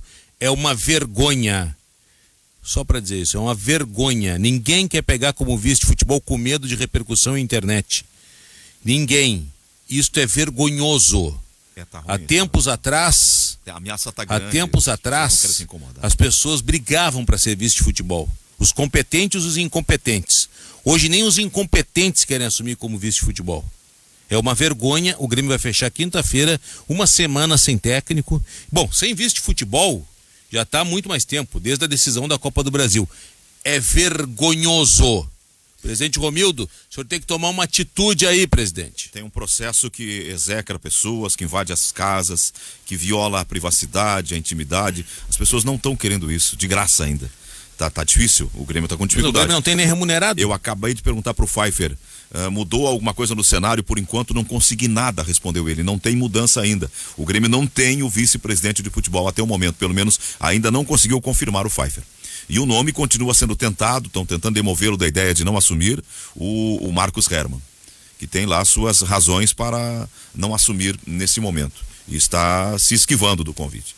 Bem, o programa terminou, vem aí a Fernanda Bagatini com as notícias do correspondente Guaíba. Às 5 da tarde estaremos de volta com Esperando o Futebol, no comando do Cristiano Silva. E às 7h15 tem o jogo do Inter contra o Always Red. E estaremos narrando pela Guaíba. Boa tarde a todos, obrigado pela audiência, tchau.